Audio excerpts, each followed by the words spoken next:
Chapter 601 Time to counterattack. What are these people doing? Your opponents are only lowly barbaric natives. Luther cussed in his room. After calming down, he fixed his tie. Among the families believing in the god of radiant light judgment, the Thorn Flower family and the Flame Bird family were two elite families and had many unknown hidden cards. It was time for them to unleash their full force. In the spiritual spell visual projection, Luther saw Land of Thorns, the black-robed man who was as steady as land, slowly standing up. At this moment, the level 9 black-armored knight Ode, the last knight guarding the palace, had unleashed his full force. With godly power, he had reached level 9, the pinnacle point of his strength. If they continued to hide their strengths, they would be disgraced after the war regardless if they won or not. At this moment, Luther finally saw something he liked. The fighter covered in blood finally fell to the ground, and his body was covered in shocking sword wounds. Obviously, even with the blessing of a paladin, he, a warrior who had just reached level 7, was no match for a level 9 knight who had supreme power. After breaking the neck of this maniac warrior, godly Punisher Ode exhaled a sigh of relief. His bright armor became ragged, and he had a few wounds on his body. These were all disgraces for him. He tossed away Gabriel's blood-covered corpse like a broken sack. Sorry, everyone. We had a small problem with the spiritual spell visual projection, but it's been fixed. Finally, Luther released the spiritual spell visual projection again after a while. Oh! Look at the insolent barbaric native. His impulsive behavior only lead to the capture of his companions since they are facing Mr. Ode. Yes, this brave and fierce knight that you see in black dragon armor is Mr. Ode, the godly Punisher. However, I think being captured might be a good fate for these natives. While was Luther babbling about the situation on the battlefield, many people on White Pigeon Square exclaimed, "Look! What's that?"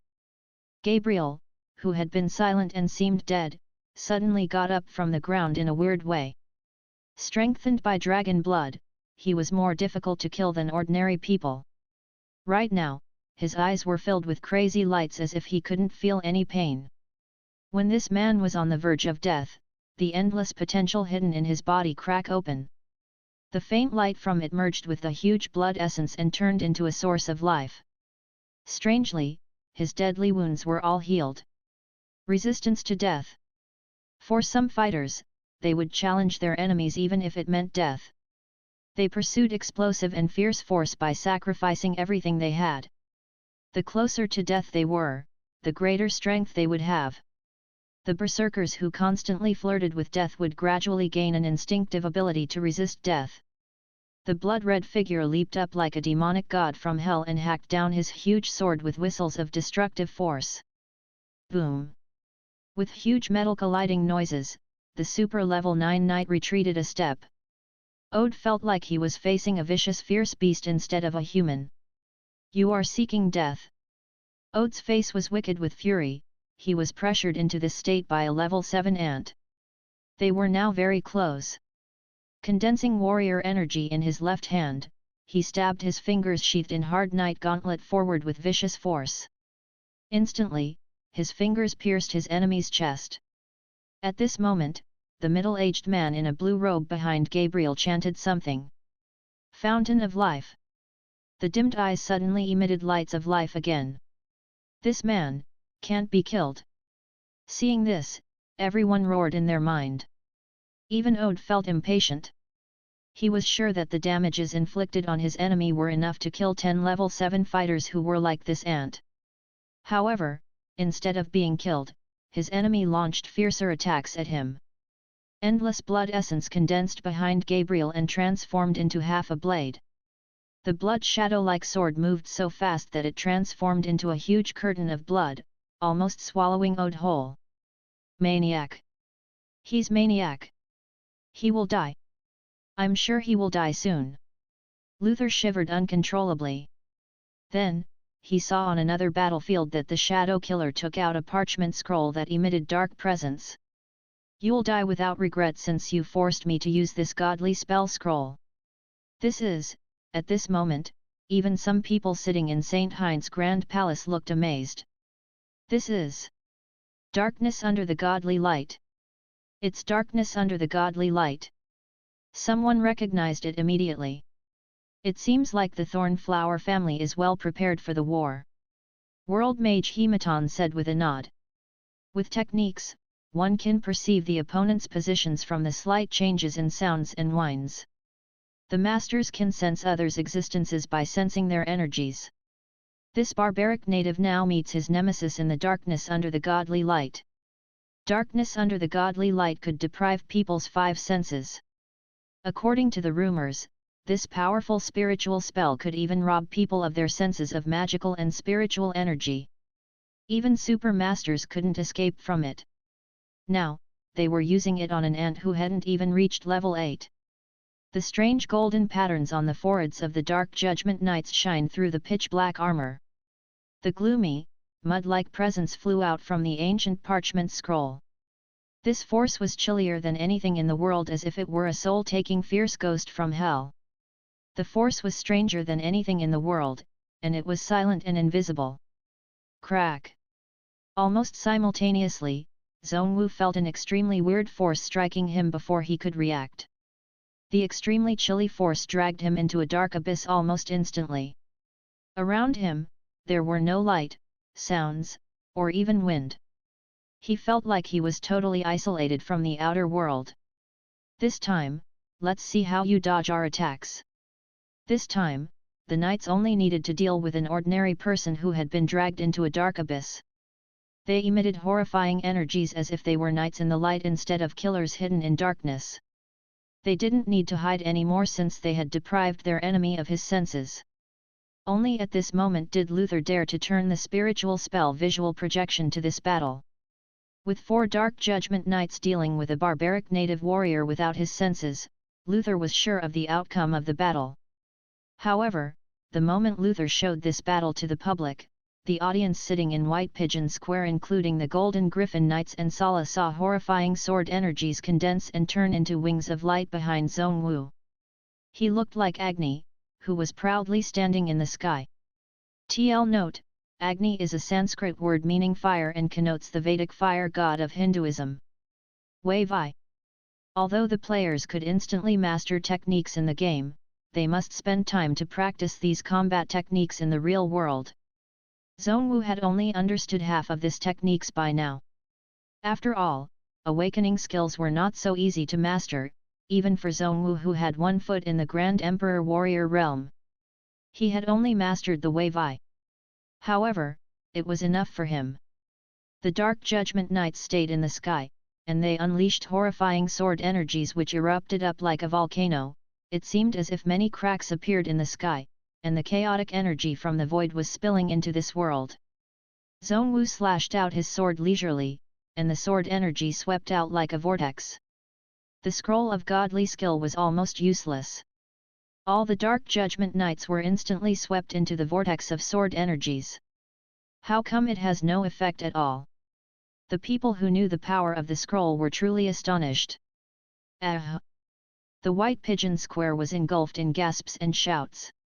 It seemed like everyone in the world was watching this scene in which the Azura stood proudly like a god in the sky with long wings spreading behind him. People of the spiritual state, it's time to counterattack. At this moment, the whole world was shocked. Counterattack. These people are really going to fight back. Inspired by StarCraft, they had improved their communication spiritual artifacts used in battlefields. Obviously, Dajan's army, the ancient families, major families, and independent cultivators of the spiritual state had made detailed plans for the battles. They were morons. Putting soldiers against soldiers and generals against generals was the most common way to battle. The 6 Sky Knights and 3 Prophets, the most powerful subordinates of Land of Thorns, had encountered their counterparts. Gu Tingye was never a rookie commander, neither in games or in reality. Despite some uncontrollable factors such as Gabriel and others attacking the godly palace in the sky, everything was in this old man's control. As a Grand Master, it wasn't difficult for him to spread his spiritual senses around the battlefields with the aid of spiritual artifacts. It wasn't a coincidence that Zhu Yangziao went to the rescue of the civilian warriors in the battlefield outside Dajin. Therefore, it wasn't an impulsive decision when Zhongwu said that it was time to counterattack. Sitting in the flagship, Fairy Qingyun calculated the unknown elements of danger that might happen on the battlefields with her slim and tender fingers. She looked chill and idle, and that wasn't far from the truth. Oh! My spiritual essence is running low. She gulped down some iced red tea.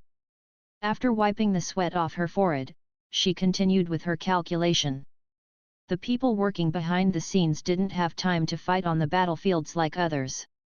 During the battles, Gu Tingyu spread open scrolls of information about the enemies on the desk.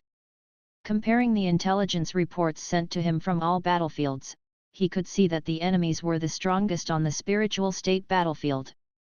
After all, the spiritual state had the most powerful cultivators and warriors across the whole continent. Counterattack.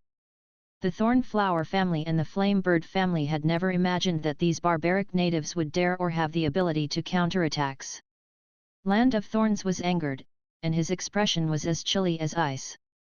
Indeed, it was time for them to unleash a greater level of force. With furious roars, lights flashed on the foreheads of the most powerful knights while a horrifyingly powerful force spread from their foreheads to all over their bodies. The three prophets rose from the battlefield and formed a triangle-shaped array with shiny golden lights. The sounds that they created seemed to come from the heavens.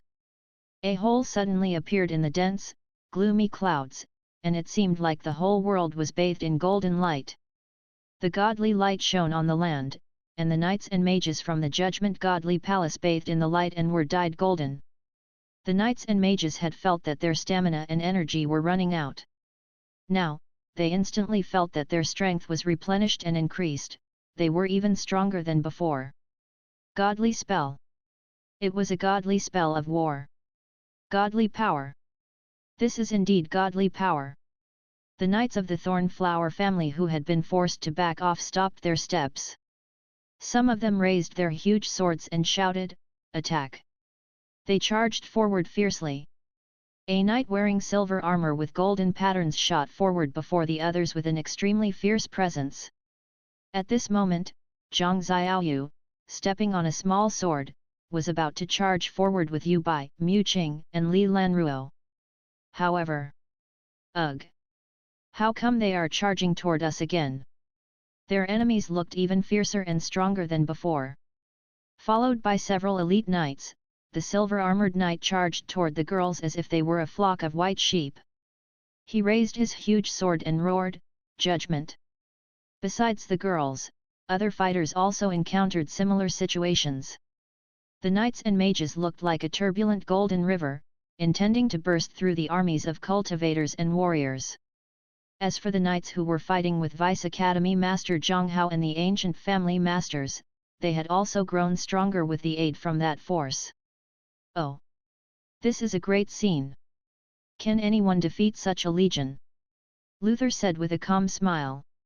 In the next moment, Li Lanruo yelled, and a huge round shield of essence appeared around them as protection. Meanwhile, Nanguards appeared all over the battlefield like blooming lotuses with thousands of petals.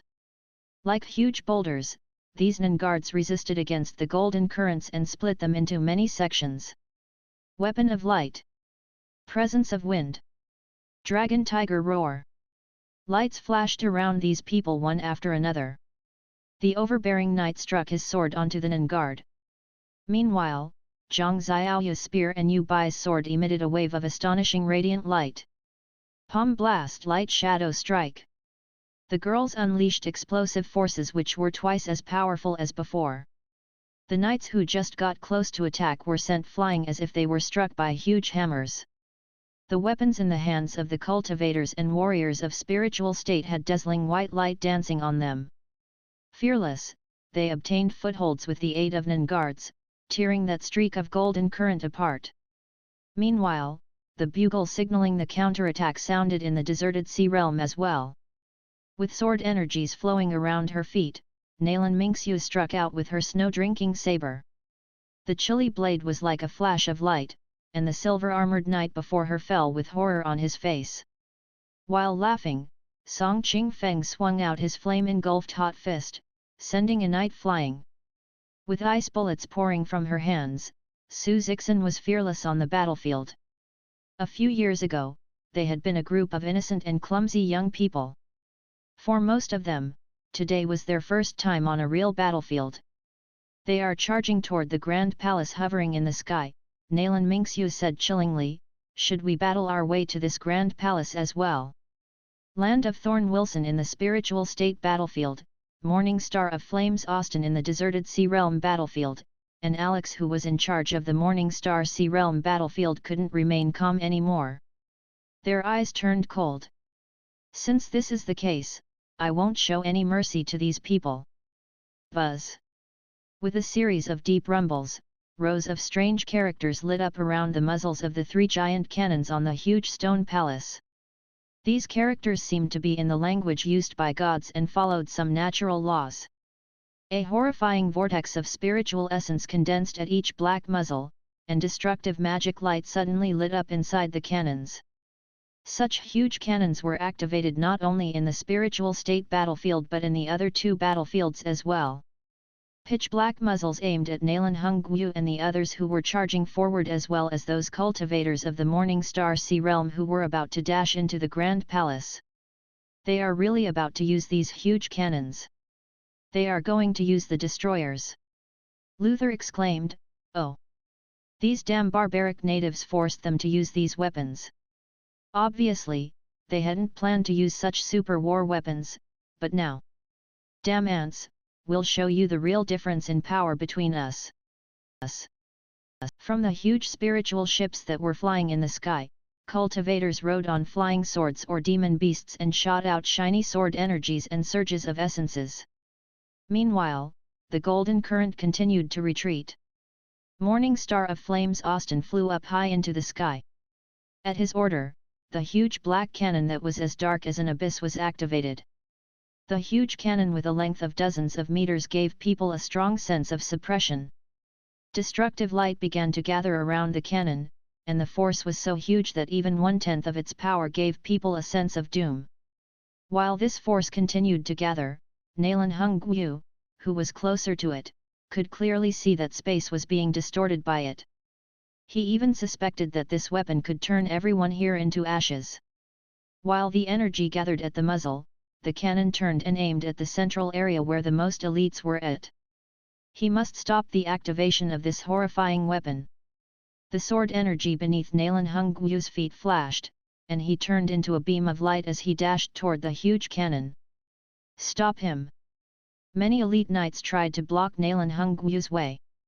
This huge cannon was heavily guarded.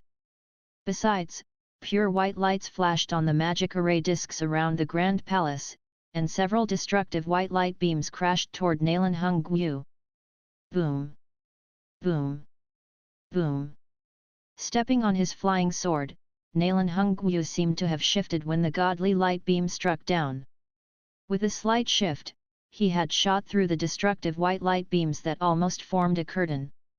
He passed them intact. F***CK. Z shake. Waves of exclamations instantly rose behind him. In the blink of an eye, the white-clothed figure plunged into the Night Legion, and the elite knights engulfed in golden light were forced to retreat. Looking down from the high sky, the white-clothed figure cut through the huge army like a sharp saber. The audience in White Pigeon Square happened to see this scene as well. My goodness! The elf girl, Sala, watched the scene with widened eyes as she let out an exclamation. Oh! That's awesome! Yet, the two figures hiding in the dark corner of White Pigeon Square never came out into the light, but it didn't stop them from watching the battle. With his shoulders shaking uncontrollably, the lean and short one seemed more excited than the audience members who were sitting in White Pigeon Square. Oh! It's time for these damn self-important guys to learn a lesson. The damn Flame Bird family and Thorn Flower family are receiving a pathetic defeat in the so-called barbaric natives' land. They are being defeated in front of everyone. Ha ha ha ha. I want to laugh when I think of their expressions now. Okay. The war isn't over yet. As much as I want them to lose, we must be patient and wait until it ends, his companion said. Anyone who retreats will die. Morning Star of Flames, Austin, let out a furious roar. Meanwhile, the two level 9 knights entered the fray. Nalan Hongyu looked grim as if he were making calculations in his head. The huge cannon began to take aim and was about to fire. At this moment, Nalan Hongyu looked hesitant as if he knew that he couldn't stop it anyway. It's ready. Austin, the Morning Star of Flames, sneered at the barbaric native who had intended to stop the firing of the huge destructive cannons. You and your army will soon say goodbye to this world. Oh! These damn people! Finally, we'll give them a lesson. Luther watched the scene excitedly. It was clear that the huge destructive cannon had finished gathering energy, and these damn barbaric natives would be turned into ashes in the next instant. After all, no one, not even themselves, could withstand such a strike. Fire! Austin stared at Nalan Hongyu with a cold smile. However, he saw Nalan Hongyu also giving him a cold smile. Crack!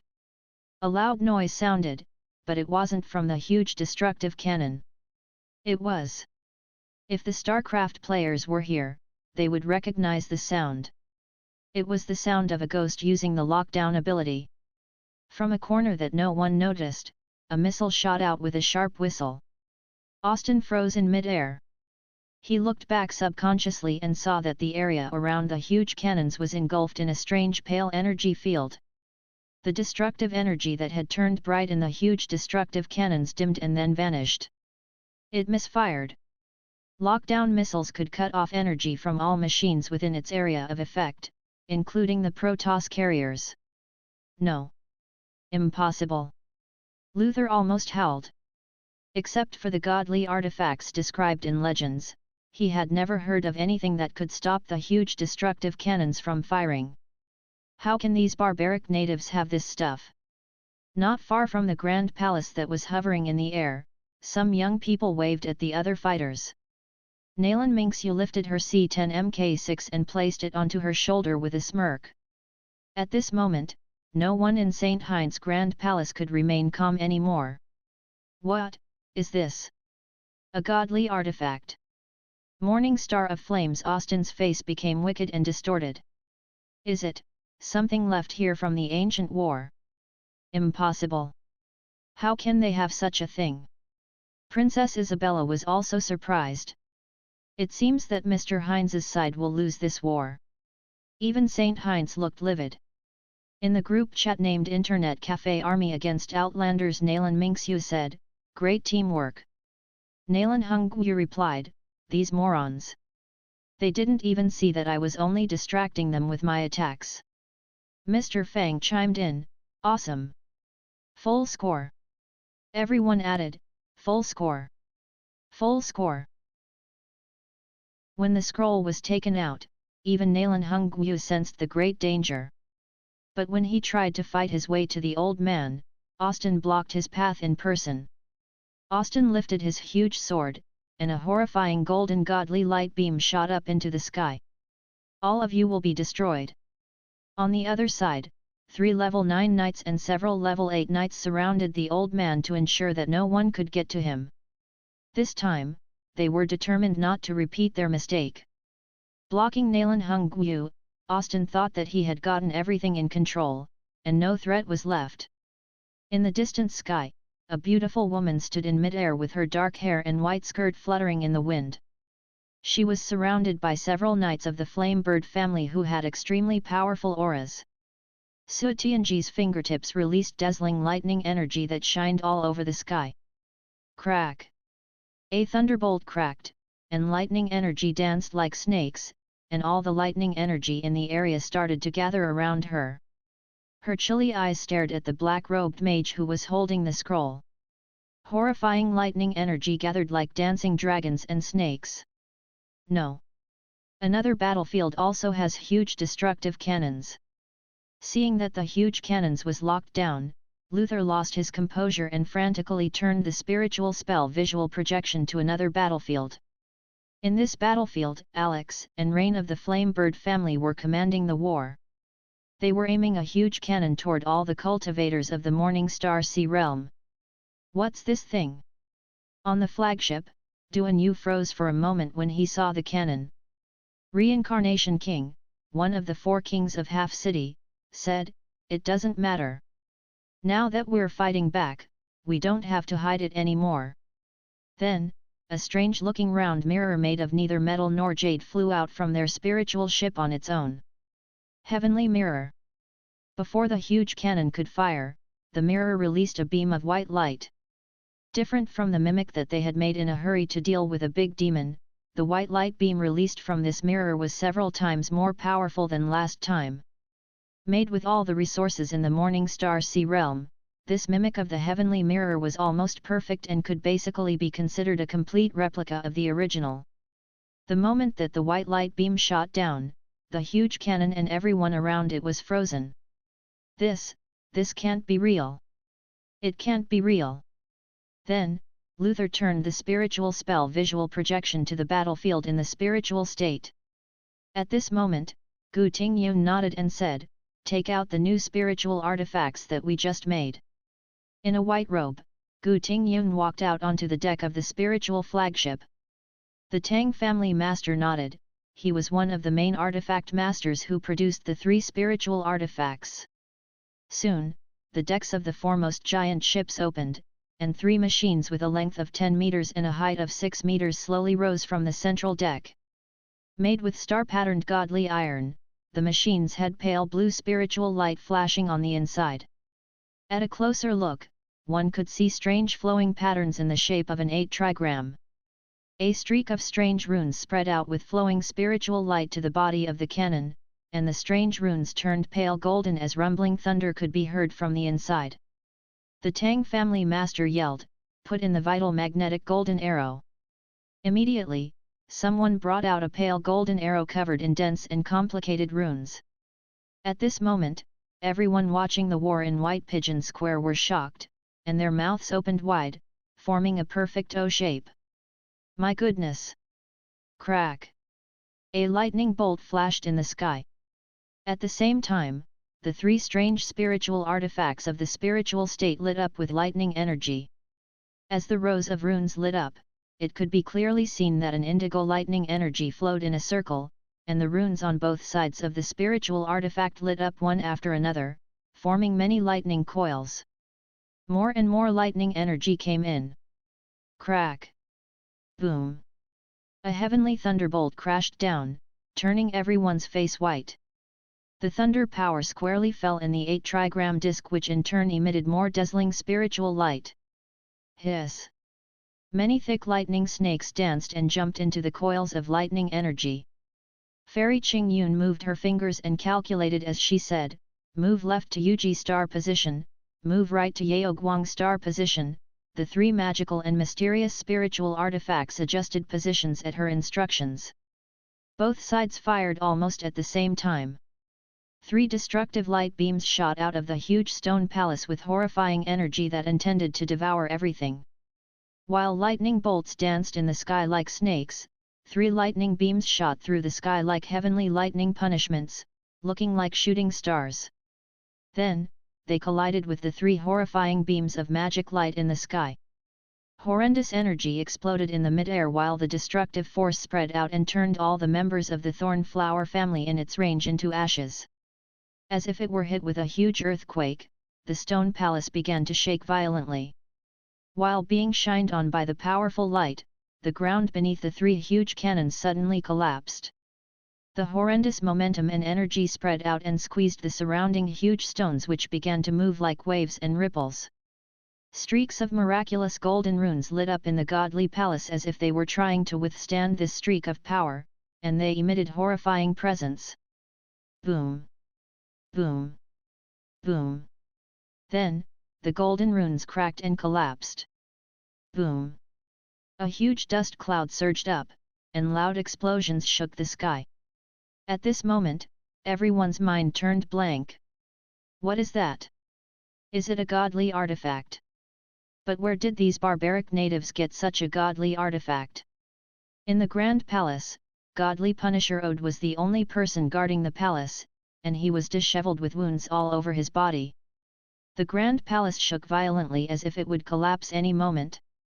The ground cracked, and many boulders crashed down from the sky. Godly Palace! How can it be? While he was astonished by the scene, a flash of sword energy hacked toward him. Phantom slash! With crazy roars, Gabriel hacked down his huge saber that was engulfed in blazing flames.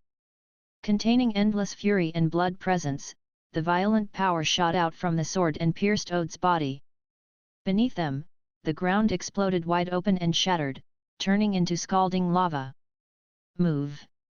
The middle-aged man wearing the bright blue robe finally got the chance to rescue their king. Hiya! Gabriel's huge sword pressed down on the struggling Ode and pushed him into the surging lava which soon swallowed the latter in whole.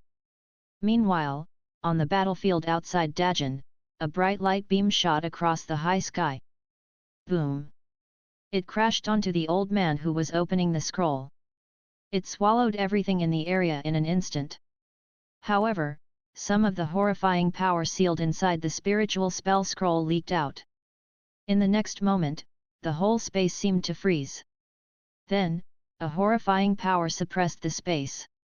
Everything in space stopped moving. It seemed like time had stopped. World-ending Sword 23.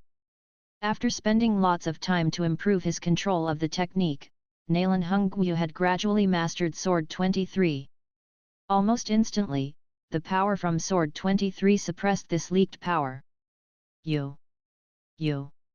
Everyone was stupefied at this moment.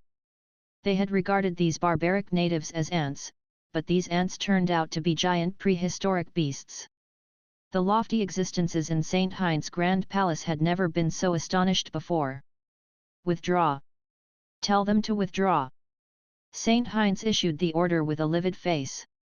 No one had expected St. Heinz to issue the order of withdrawal. They saw magnificent figures wearing white robes instead of armor on the distant and ancient land. The bloody, maniac-like figure dashing to the forefront of the battle, the miraculous godly mirror, the huge lightning cannons, and the white-clothed figure who forced tens of thousands of people to retreat with a sword. They saw that in another continent, the people lived differently and had their own glamour. Those people were definitely not a group of ignorant people living in misery and waiting to be rescued. Oh! These damn people are using such despicable tricks to fool the ignorant citizens and beautify their invasion again. But obviously, their lies backfired this time. In an alley behind White Pigeon Square, a figure wearing a cloak whispered to his peer. I praise those people. If our kingdom was half as strong as them, it wouldn't have, another person said with envy and excitement, and he spoke louder and louder and attracted some attention.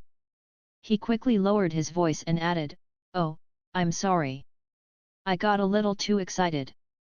Let's go, brothers. We'll soon enter the battlefield.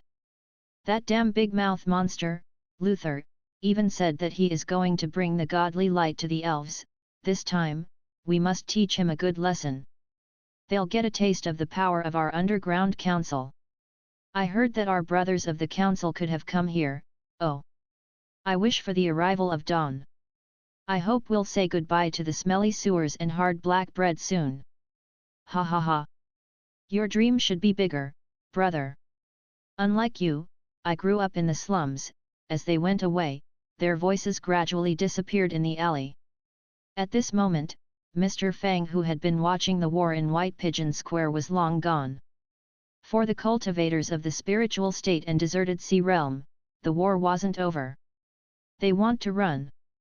On the spiritual state battlefield, the space behind the almost ruined stone palace suddenly cracked open. After these outlanders opened the portals, they just hid them instead of taking the time to seal them. They didn't expect that their act to save energy now became their saving grace. The Legion of the Thornflower family deserted the huge palace and retreated to the dark void under the cover of the small stone arrays. However, they saw a small golden battleship flying to them. It was the Corsair. In the blink of an eye, that horrifying energy beam shot from the Corsair almost destroyed most of the magic stone arrays flying in the front. Meanwhile, the spiritual ships behind the Corsair turned bright with dazzling light of spiritual spells, swallowing the flying objects left behind. At this moment, the Outlanders found that even withdrawal was a luxury that they couldn't afford. Without protection, no one could pass that portal alive. At this moment, Land of Thorns Wilson turned into a colorful light beam. With his explosive godly power and extremely high speed, he got away from the many spiritual spells shot from the spiritual ships of the spiritual state and the attacks from the Corsair, flying toward the tunnel in the void. "Don't let him get away!" Furious yells sounded on the battlefield. The cultivators of the spiritual state would allow some ordinary knights and mages to escape, but they couldn't let the evil leader go. "Do you think that you can stop me if I want to leave?" Wilson's pale and slightly weathered face was vicious and distorted. "Do you want to fight with me to the death?" Unlike the others, he had reached level 9 without the aid of godly power. He was a true level 9 super master. He didn't believe that anyone in the world could kill him. If these barbaric natives tried to keep him here at any price, he could kill most of these damn people alone. He still had some treasures which could help him dodge those heavy cannons and land on his opponent's spiritual ships. At least, he could kill most of the elite fighters on this battlefield. Also, he was sure that these people had used up of all their hidden cards. He was also sure that not every one of these barbaric natives wanted to fight with him to the death. In fact, the Morning Star of Flames, Austin, had the same thoughts. With his great power, he could see that Nalan Hungwu and Suetianji had used lots of energy in the previous powerful attacks. They might not have enough energy to deal with him. A gloomy sneer appeared on his face as he said, "Despite the order from Mr. St. Heinz, I think, we are not in a hurry to withdraw." After being defeated, he hated these damn barbaric natives to the guts. Seeing that Nalan Hungwu and the other masters had used lots of their energy, he was eager to take this opportunity to kill more people to vent his anger. "I admit that you have enough strength to protect yourselves." Hovering in the high sky, Austin stared down with cold eyes. "You can freeze space and have a spiritual spell that has similar power to those huge destructive cannons. I must compliment you for your abilities, but you barbaric natives are still stupid." He snickered and said, "You used all your strength to protect those cannon fodders. As masters, you must protect yourselves. After all, you can be called a master only when you're alive," Austin said with a sneer, "you're nothing when you're dead." When he spoke, the sky suddenly turned gloomy. It began to drizzle even in the cold snowy mountains in the ultimate West Realm, which was the spiritual state battlefield since it was on the edge of the border. The rain was so chilly that Zhang Xiaoyu even sneezed. "How come it's so cold?" The gloomy clouds seemed to come from the dark abyss, and they condensed into two figures who were hidden in black robes. Others couldn't see their faces. "I think all of you can stay," the two figures said simultaneously. Right now, one of them was in the deserted sea realm, and the other was in the ultimate West Realm. With a huge sickle in his hand, this figure looked like the god of death from hell. Before Land of Thorns Wilson hovered a figure who seemed to be condensed from the falling raindrops. Different from the black-robed figure before Austin, this figure looked slimmer, and her sickle emitted a dark golden light. "What did you say?" Wilson looked as if he had heard a hilarious joke. His strength was even greater than Austin's, he was the strongest of the whole invasion army. But now, he heard a barbaric native claim that they would keep him here. Even in his own continent fraught with masters, no one dared to say these words to him, let alone a place like this. That is, at this moment, many spiritual state cultivators and warriors froze in puzzlement. It seems to be Rosen Rain. The person who won the championship in the F1 World Championship for Dungeon Fight Online. F***CK. The champion of the esports competition shows her hand. Tisk. Tisk. Tisk. Wilson stared at the figure hidden in the black cloak. The presence emitting from the person almost reached level 9. Meanwhile, Austin had also noticed that the big figure before him only had half a foot into the level 9 realm. Therefore, they were not slightly worried. I don't remember anyone lower than level 9 daring to speak so arrogantly to me. The moment he said it, Austin saw two beams of weird red light shooting out from the darkness below the hood of the cloak. The figure reached out his hand, and the huge palm gradually turned dark grey while his body expanded so much that his bulging muscles were about to burst out from his wide robe. He pulled up his hood, showing Austin a horrifying scene. Under the hood wasn't a human face, it was a scary demon's face with two huge demonic horns on the forehead and two crimson lantern-like eyes that could give people nightmares. Snap! His robe was burst open by the bulging muscles several times larger than that of humans, revealing steel-like dark grey skin. His fingers slowly turned into sharp claws, and he let out a roar. This roar sounded like it was going to tear apart everything in the world.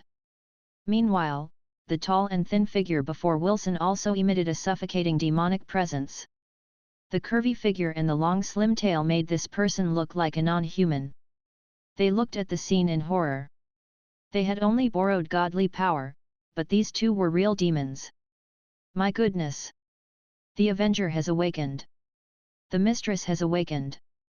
The cultivators and warriors of the spiritual state and deserted sea realm were stupefied by this scene, let alone the people in St. Heinz's grand palace. What did you just say? The deep, heavy voice seemed to shake the world when this person just spoke. No. Impossible. How can you barbaric natives, on the battlefield at the ultimate West Realm? Before Wilson could finish his words, he saw a blood-red light flashing before him. Without seeing a movement from his opponent, he suddenly felt some pain in his lower body. He looked down and saw an ugly wound after a blade cut through his fancy armor. Even the tremendous godly power and the power of laws that he comprehended himself couldn't protect him. The laws of nature that lit up around him instantly dimmed at the next moment. Soon, someone posted a photo of this scene in the group chat. F***CK. First Awakening plus Scud the Wrathful Demon. It's a epic battle sickle. She really got it. No wonder she is the champion of the esports competition. She shattered a sickle when she tried to reinforce it to level 14 in the live stream. Where did she get this one? The champion's face twitched. She almost went broke to make this weapon. St. Heinz suddenly stood up from his chair. An existence of the saint level. Even if this person isn't at the saint level isn't too far away from their reach. Also, she even has a powerful godly artifact. These barbaric natives, his squinted eyes had never looked so chilly before. Others in the palace also looked gloomy. It's a pity that she hasn't reached the saint level. With her wavy black hair reaching her waist, Princess Isabella's exquisite and elegant face looked disappointed while she gazed at the projected screen. Otherwise, she might have the ability to fight with me. In the Morning Star Sea Realm battlefield, Alex and Rain, who were weaker than the Land of Thorns and the Morning Star of Flames, had been surrounded by fighters led by Ning Bai, who was a female slayer with a demonic bloodline. Meanwhile, the Morning Star of Flames, Austin, was at the disadvantage under the horrifying demon's attacks. Damn it! Damn it! Austin roared silently while the sharp claws left bloody wounds all over his body with moves too fast for him to detect.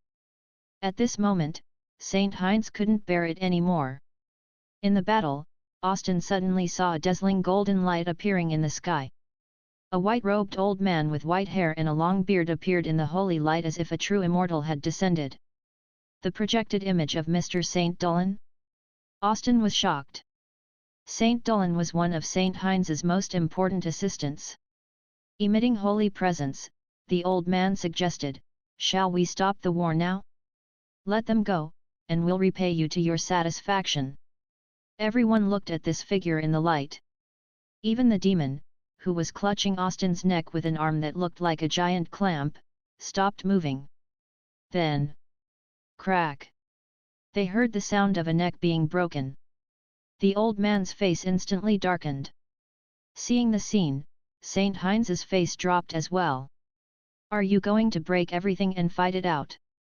Sir, you're shameless, Nalan Hongyu said with a chuckle, do you think that you can come and go at will?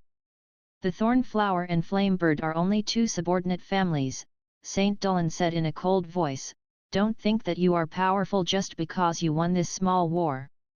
The realm of the true masters is beyond your imagination. Nalan Hongyu, Lan Mo, Su Tianji and the others looked at each other and laughed.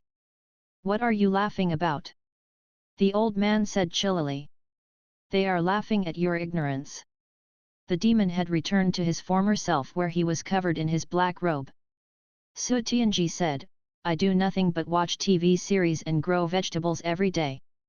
If you can't even defeat me, how can you brag about knowing masters? Do you have more powerful figures among you? The old man looked at them in surprise. More powerful figures? Everyone in St. Heinz's Grand Palace was dumbfounded. Su Tianji took out her communication jade and said, Sir, say something to them. Mr. Fang had almost fallen asleep right now. He replied as he suddenly opened his eyes, What? I think I'm not needed here. Mr. Fang opened the chat box and sent a voice message, Damn it! You bunch of noobs, don't ever come again. Done. Su Tianji clicked on her iPhone communication jade and chose the option to play the voice message on speaker. This is his warning to you. Soon, Mr. Fang's voice message sounded from the communication jade. Damn it! You bunch of noobs, don't ever come again. Everyone in St. Heinz's Grand Palace fell silent. St. Heinz's face instantly darkened. World Mage Hematon's face darkened. Sword Saint Claus, Princess Isabella, they all looked livid. Damn it! They could all see the shock and other complicated feelings in each other's eyes. This damn arrogant barbaric native! I've never seen such an arrogant and self-important man before. Who does he think he is? Damn it! Who will teach him a lesson?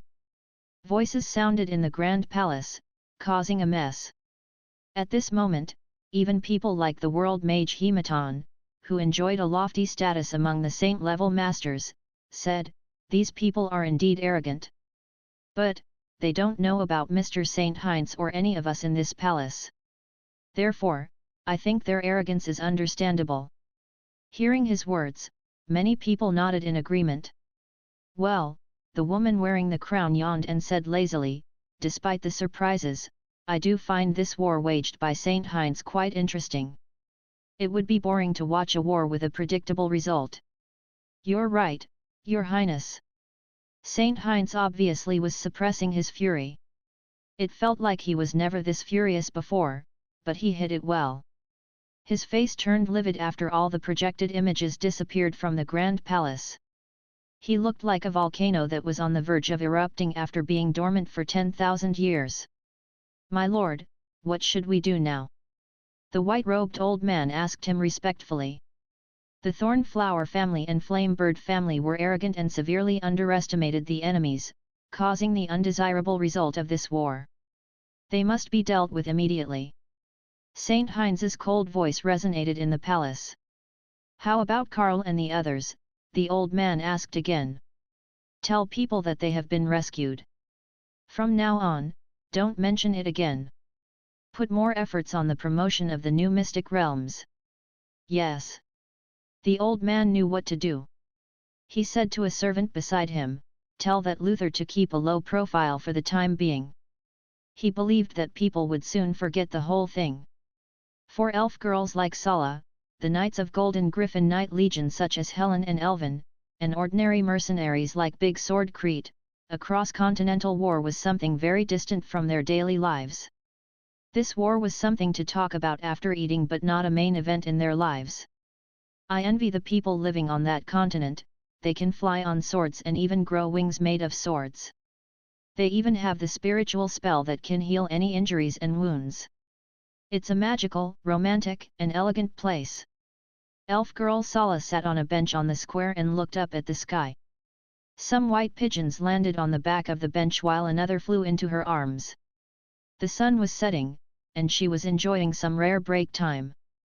Do you think so, Ms. Helen? I think their words are very philosophical. Helen nodded and then copied the Nalan Hunggu's words with a straight face. Only sincere people can reach the pinnacle stage of swordsmanship. He's indeed a sword master. Sala exclaimed. He defeated an opponent who was one realm higher than him with only one sword strike. It's unimaginable. The people who dared to challenge godly Punisher Ode are so brave. Helen said in high spirits. Do you mean that maniac? It was so scary. Sala covered her mouth and said, for several times, I was worried that he would fail and die. I just can't believe it. Meanwhile, in the Yuanyang City shop, two people of Ultimate West Realm were slowly walking toward the internet cafe while carrying a specially made chair. The brave warrior who the two girls had mentioned was now wrapped in white bandages with only his eyes exposed to the air. 3 janitors walked out of the shop with brooms in their hands. They yelled, only 3 seats are left. Hurry up! The man covered in bondage yelled, hurry! Hurry! There will be no seats for us if we don't hurry. The 2 people of the Ultimate West Realm began to run with the chair. Snap! Snap! The arms of this brave warrior bumped up and flipped around, dislocating themselves from their sockets again. Behind them, Ebli's face twitched. No. The bones broke again. Can't we heal him with some spiritual spell? We tried it many times, it didn't work. Ah! Pathetic screams sounded in the area. When they walked into the shop, they saw a white-clothed fairy taking the last chair. Waiting for 1,000 years, while humming, she began to watch the TV series. More screams rose. 4 players in the Yuanyang City, Half City, and Zhuhua City. This war seemed to have little impact on their daily lives. They continue to cultivate and kill abyss demons, doing things that they had been doing before the war. Different from people in the old shops, the people in this new city regarded the game in the shop as an exquisitely made mystic realm. Every day, like the elves who had stumbled into the shop by accident, Joseph, CIA, and other young people who came in out of curiosity, and others with other intentions, many new players came into the shop. At this moment, they saw a message jump out in the game. In the group chat, they saw a link to the post bar. After clicking it open, they found that it was an announcement about a new game. Assassin's Creed. This game even had a cinematic trailer. But, assassins. Subconsciously, many players frowned. Even the players in the old shops were baffled about this new game. Also, just release the game. Now with all these cinematics, we can't play. The worst part of this was that they still clicked on the cinematics to watch it. In fact, it wasn't the first time that they were defeated by another continent since they couldn't send all the masters of the godly palace to the war. The Thornflower and Flamebird were just 2 upper-level families who believed in the powerful god of radiant light judgment. Of course, it didn't mean that he would forget this defeat. Let these clowns enjoy their victory for a while longer. He inhaled deeply and turned his gaze to the map of the vast continent. This man's attention was on the whole continent instead of on a small setback. The result of one war couldn't have a large impact on his plans for the future. They had more important things to do. For example, they needed to bring godly light to places that it wasn't shining on, such as the peaceful Silver Moon Forest. For another instance, they were building a brand new cultivation mystical realm with great efforts. Yes, a cultivation mystical realm. On this continent, the Alchemist Union wasn't the only force that could make magic items for cultivation. Inside the Radiant Light Godly Nation existed an alchemist workshop named the Dullen Workshop, which belonged to the most powerful mage and alchemist under Saint Heinz, Saint Dullen. He was also the person who had been sent to negotiate with the continent of immortal relics with his projected image. It was one of the most famous workshops for making cultivation mystical realms on the continent. Their cultivation mystical realms focused on realistic combat. Some of them had been derived from combat in the real world, which ranged from small ones such as hunting down magical beasts and scouting in war to big ones such as wars between nations or all over the continent. They usually promoted the new mystical realms by using geniuses of the younger generation such as Jessica, Carl, and Kevin, who looked bright and elegant. Although they always added propaganda content about the radiant light of their god in the cultivation mystical realms, these mystical realms were of high quality and were exquisitely made, and thus they were the most popular ones among fans of cultivation mystical realms despite their disapproval of certain contents. The radiant image of the Judgment Godly Palace had been gradually established in the public view this way. Even some people in the Morning Light Empire believed in the god of radiant light judgment. Different from the players in the old shops, for the players in the new shops such as Elf Girl Sala, the mentioning of assassins would conjure up the images of pathetic people who hid in the shadows while wearing filthy rags. They were fugitives, criminals, and despicable villains who sneak attacked people. Of course, for elves such as Sala who had lived more than 100 years, they had never seen any assassins who were rumored to be as lowly as mice. In fact, Helen, who came from an aristocrat family and was a member of the Golden Griffin Knight Legion, hadn't met any real assassins either. They only heard about these despicable people who did nothing but sneak attack people from the gossip of knights and other people. They harbored an instinctive dislike for assassins. That was why few people clicked open the cinematic trailer of Assassin's Creed even though there were many players in the new shop now. Only a few of them including Sala and Helen clicked it open due to curiosity. While these girls were watching the cinematic trailer of Assassin's Creed, a real assassination was taking place in the godly palace of Grey Eagle City, a neighboring city of Kanglan City. Wearing a luxurious red fur coat, Luther strolled into the grand palace flanked by his envoy group. The priests around him bowed to him in respect. He looked so lofty that it seemed like he was a king inspecting his own kingdom. "Mr. Luther, welcome." At this moment, these assassins had just sneaked into this palace. Why didn't they assassinate this man on his way here? The high-level officials of the godly palace traveled only through magic arrays or with magic flying items, which made it highly difficult to intercept them. As rumors claimed, these assassins were plainly dressed, and some of them were dressed like ordinary mercenaries. They were not as filthy as the rumors said, but they were not doing much better. Right now, they were hiding in the dark corners outside the godly palace. "Can we really accomplish this feat?" A young voice sounded a bit anxious. "Oh! There are many traps here, we must be very careful." At this moment, Sala and Helen, who were watching the cinematic trailer, suddenly covered their mouths while intently staring at their screens. They almost exclaimed. Before them was a vast land dotted with many buildings and eagles flying high in the sky. A white-robed figure stood on the edge of an extremely high bell tower, and the clean white robe made the figure radiate the grace of a scholar and the elegance of a priest. That figure was alone and proud like the eagles that were soaring high in the sky. The white pointy hood added a special mystery to the figure. He spread out his arms and leaped down from the high bell tower like a free eagle. "We work in the dark to serve the light." The scene before them changed as the 9 words were left in the darkness. It was only a split-second video clip, but they were shocked. Is this guy an assassin? How can they assassinate their targets wearing white robes in the dark night? After all, assassins are people who sneak attack from behind. Why are they talking about the light? The 2 girls only clicked in here due to curiosity, but they were now hooked and continued watching subconsciously. The vast sky and land appeared before them again. That eagle freely flew through the snowy mountains and jungles and dashed into the prosperous city. The scene changed, and the freely flying eagles seemed to have transformed into assassins wearing white robes with pointy hoods. Like eagles, they moved above the city. Then, they jumped down from the high sky. When they lifted their heads, Sala and Helen didn't see darkness but the light of freedom in the eyes of the assassins. Yes. This was the light that the assassins believed in. They fought for freedom, and their firm gazes never wavered. Oh! My goodness!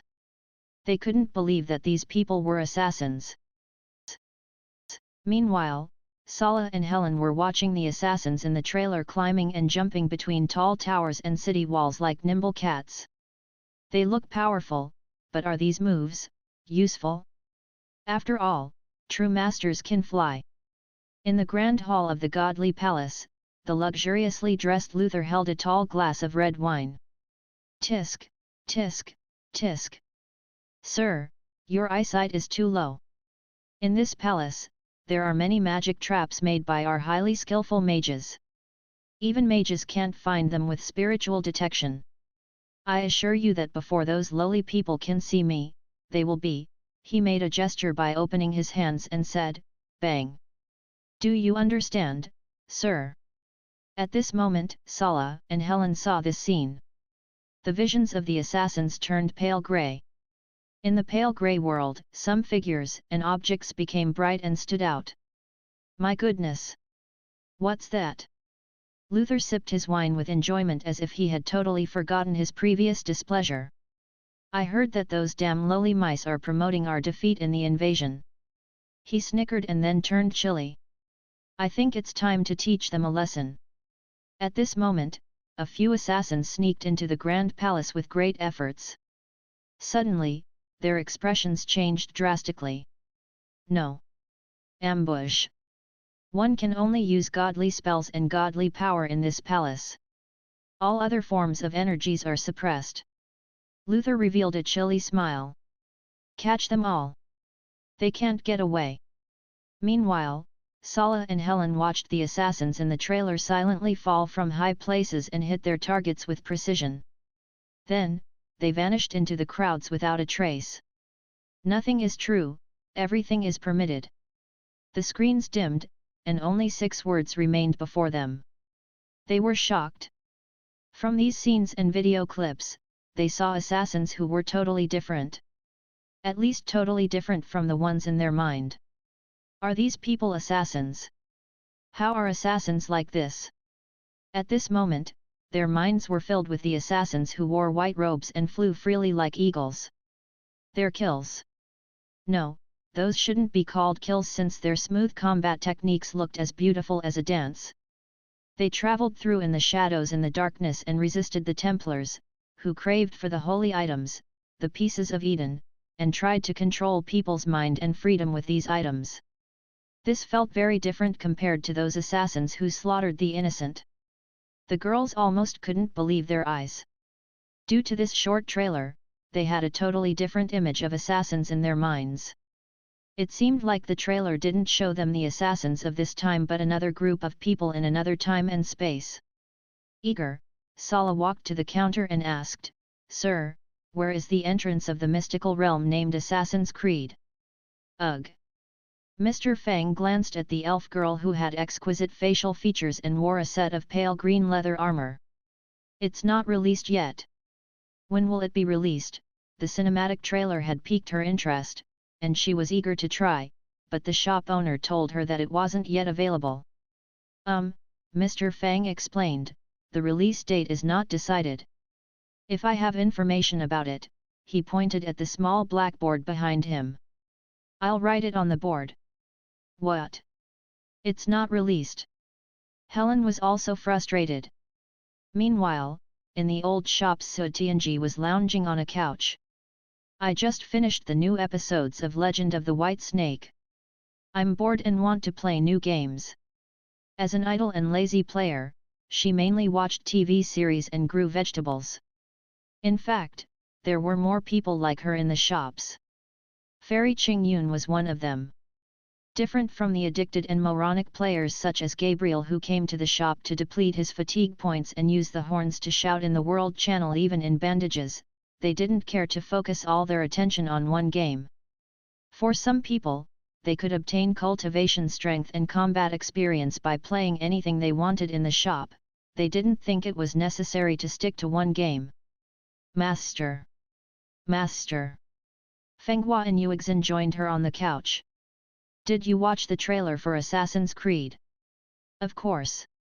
Hearing of mentioning of the new game, Su Tianji brightened up. She sat up and said solemnly, "According to my years of experience with games, I'm sure that we can learn that strange way of intuitively sensing things. With this skill, we'll be much safer when we enter an adventure in relics. After all, few spiritual spells or arrays could provide them with a sixth sense. I wonder what treasure the pieces of Eden are, Fang Qi said. It can even control people's mind, it's scary. As for that, Su Tianji picked up her communication jade. Sir, when will you release this game? She had been enthralled by the free leap of faith in the sky and the smooth assassination moves. As an elder of great talents, she had never assassinated people before. She was eager to try it. Mr. Fang glanced at the progress of the task. Damn it! The number of players in the new shop is still low, and there are still no assassins in the shop yet. The release date? It will be released this year. Pu. She felt like killing someone. They were like the outcasts of the world. In the courtyard inside the Judgment Godly Palace in Grey Eagle City, the blood-colored setting sun shined on the figures who scrambled away with wounded bodies, putting an end to this failed assassination attempt. The next day, in Kanglan City, cute pigeons always gathered on White Pigeon Square. Fearless of strangers, they rested on the shoulders of people who sat around on the square. The people here were good to these birds and would bring some grains with them to feed these cute creatures. Oh! I'm sorry, brothers. In an alley outside White Pigeon Square, a figure stood in the shadow habitually. He watched the bustling crowds on the square in a daze. His eyes looked helpless and sad. After praying to an unknown god silently, he hurried away. A red-haired woman sat on a long bench on the square with the balmy breeze brushing her pale face under the sun. She raised her hand to fix her hair that was being fluttered by the wind while the white pigeon flapped its wings and left her palm. Elves usually lived much longer than humans. That was why they seldom made friends with humans. Except for the true masters, their friendships were usually established with the old and dying human seniors. Elves had always hated wars and killing. However, they weren't brainless and didn't oppose it all the time. When it was necessary, they would pick up swords and protect themselves. Sala was calculating the days before her return. I wonder if this damn small shop will release Assassin's Creed before I go back, she thought resentfully. She had never seen a shop that showed things but wouldn't let customers buy it. Does the owner know how to make money or not? She stomped her foot in a huff, deciding that if the shop didn't release the game before she returned to Silver Moon Forest, she wouldn't give her money to this shop. Humph! The mercenaries of the Mercenary Union were a big group of ordinary people whose spending level wasn't too low. Therefore, they were probably the biggest group of customers of Cultivation mystical realms. They also visited some little-known Cultivation mystical realms for the lower prices, which was something that aristocrats wouldn't do. At this moment, a few mercenaries walked out of the tavern of their union. The news that a small shop was going to release a mystical realm featuring assassins had become a popular topic among them. Hey! Did you hear that a small shop in the city will release a new mystical realm focusing on assassins? Assassins? Are you sure? Does the shop owner hope that assassins will enter his mystical realm for cultivation? A mercenary laughed. If any assassin dares to show up, I'm afraid that this person will be kicked out of the city before he can enter the shop, another person said with a smirk. By the way, I heard that the Dulin Workshop is going to release a new Cultivation mystical realm soon. Are you sure? Of course. I went to the area near the Godly Palace yesterday and heard lots of news. Should we go and check it out? Sure. Let's go now. In fact, not only mercenaries but the lofty knights of Golden Griffin Knight Legion were anticipating the new mystical realm that would soon be released by Dulin Workshop, even though they couldn't see the beautiful Ms. Jessica and the elegant Mr. Carl this time. After all, they had all become janitors in an unknown small shop. People had great expectations toward this new mystical realm. They came very early and waited in the grand hall of the Godly Palace. Oh, I admit that the Cultivation mystical realm in Origins Internet Cafe is excellent, but the quality of the products of Dulin Workshop is always guaranteed. Legion Commander Elvin shrugged and said, "We must come here and check it out." He seemed to be murmuring to himself, but it also seemed like he was talking to Helen and the other knights of the Legion. At this moment, a middle-aged man wearing a priest robe was presenting something with great passion in the front of the hall. "I think this is the best cultivation mystical realm that our Dulin workshop has ever built." In the spiritual spell visual projection, a bright-looking young man was sitting cross-legged on a strange stone array disc which emitted pale blue light that followed complicated patterns. It seemed to be the inside of a tower, and there were stone steps leading up. While the array light flowed, the scene before the audience gradually became a vast forest as if they had been teleported to the forest. Beyond the forest, people could see the vague outer shapes of a big city and godly palaces. It looked extremely real. Of course, only big workshops such as Dulin Workshop could make such exquisite scenes. No other cultivation mystical realms could do the same. As you know, there are many excellent mystical realms in Kanglan City. Are you sure that the new mystical realm can stand out from the rest? A mage of Alchemist Union stood with the white-robed man. Of course. I believe that this mystical realm will create a new trend in the entire city. The middle-aged priest introduced the mystical realm with great passion. It's said that this new mystical realm has some contents on how to deal with assassins. Yes. The anti-assassination portion of the new mystical realm is taken from a classic anti-assassination battle. You're right, it comes from the attempted assassination of Mr. Saint Dulin. I believe it will teach people who cultivate in this mystical realm how to handle the sneak attacks of those stealthy people. In this anti-assassination battle, can we choose to be a participating knight and even execute the whole anti-assassination plan? Of course. The middle-aged priest said naturally. We always strive to do the best. What do you think of the rumor that a shop in the city plans to release Assassin's Creed? Obviously, the news about the imminent mystical realm featuring assassins had spread to this high-level official of the Alchemist Union. Assassins. The middle-aged man in the priest robe said with a smile, "Do you guys think anyone would want to become a filthy and pathetic person who can only sneak attack from dark corners?" His words instantly made a lot of people laugh. I think the creator of that mystical realm is probably crazy. I don't think people will visit such a shop. After all, making a mystical realm cost a big fortune. Even enough it was made by the system. A ton of the crystals that the shop earned was invested into this project.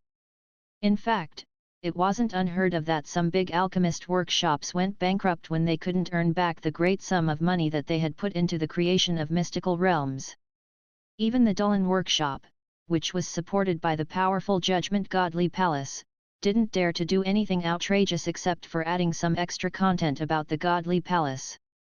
However, a new shop in the city planned to release Assassin's Creed? Almost everyone who heard the news felt baffled. They were sure that this alchemist was crazy. However, it seemed like the shop wasn't affected by all the rumors. "Ms. Alina, did you hear that?" In a tavern not far from White Pigeon Square, a middle-aged man with short hair and a short beard said in a low voice from a corner. If they listened carefully, they could hear some people in the tavern talking about something like Assassin's Creed. Assassin Mystical Realm? Creed. Alina was exasperated. What does these people know about assassins? They even came up with something like Assassin's Creed. How come I didn't know that we have a creed of some sort? However, she didn't have time to think about this. I'm afraid that the assassins in the Morning Light Empire won't recover for a long time, she signed as self-blame appeared in her bright eyes. Don't blame yourself, Ms. Alina. You're the Rose of Moon and have a noble bloodline. You're here to lead the assassins to fight against the damn Judgment Godly Palace. If you lose confidence, the middle-aged man shook his head and said, I think all the assassins in this area would be doomed. Alina shook her head, feeling a bit lost. Her heart seemed to sink into the bottom of a dark abyss. Perhaps the assassins would never see light again. However, Big Sword Creed and Mage Lily, who had watched the first trailer of Assassin's Creed, had different thoughts about the game. Oh! This is awesome! I can't believe that assassins are like this. Hearing the gossip in the tavern, Crete said, I think it's time to show these ignorant people the assassins in the shop. Is the spiritual spell visual projection ready, Ms. Lily? In fact, I think the shop owner is crazy as well. In only a few days, the news that the shop would release an assassin mystical realm had spread all over the city. As a player of this shop, Elvin, the commander of the Golden Griffin Knight Legion, felt ashamed. Coming into Origin's internet cafe during the casual time in the evening, Elvin plunked down on a computer chair and sipped from his cup of milk tea. I admit that Resident Evil is awesome, and the milk tea is delicious, but it's true that no one would want to play as those damned assassins. There's no market for it. Oh, I can't even tell my peers that I visit this shop's Cultivation mystical realm every day.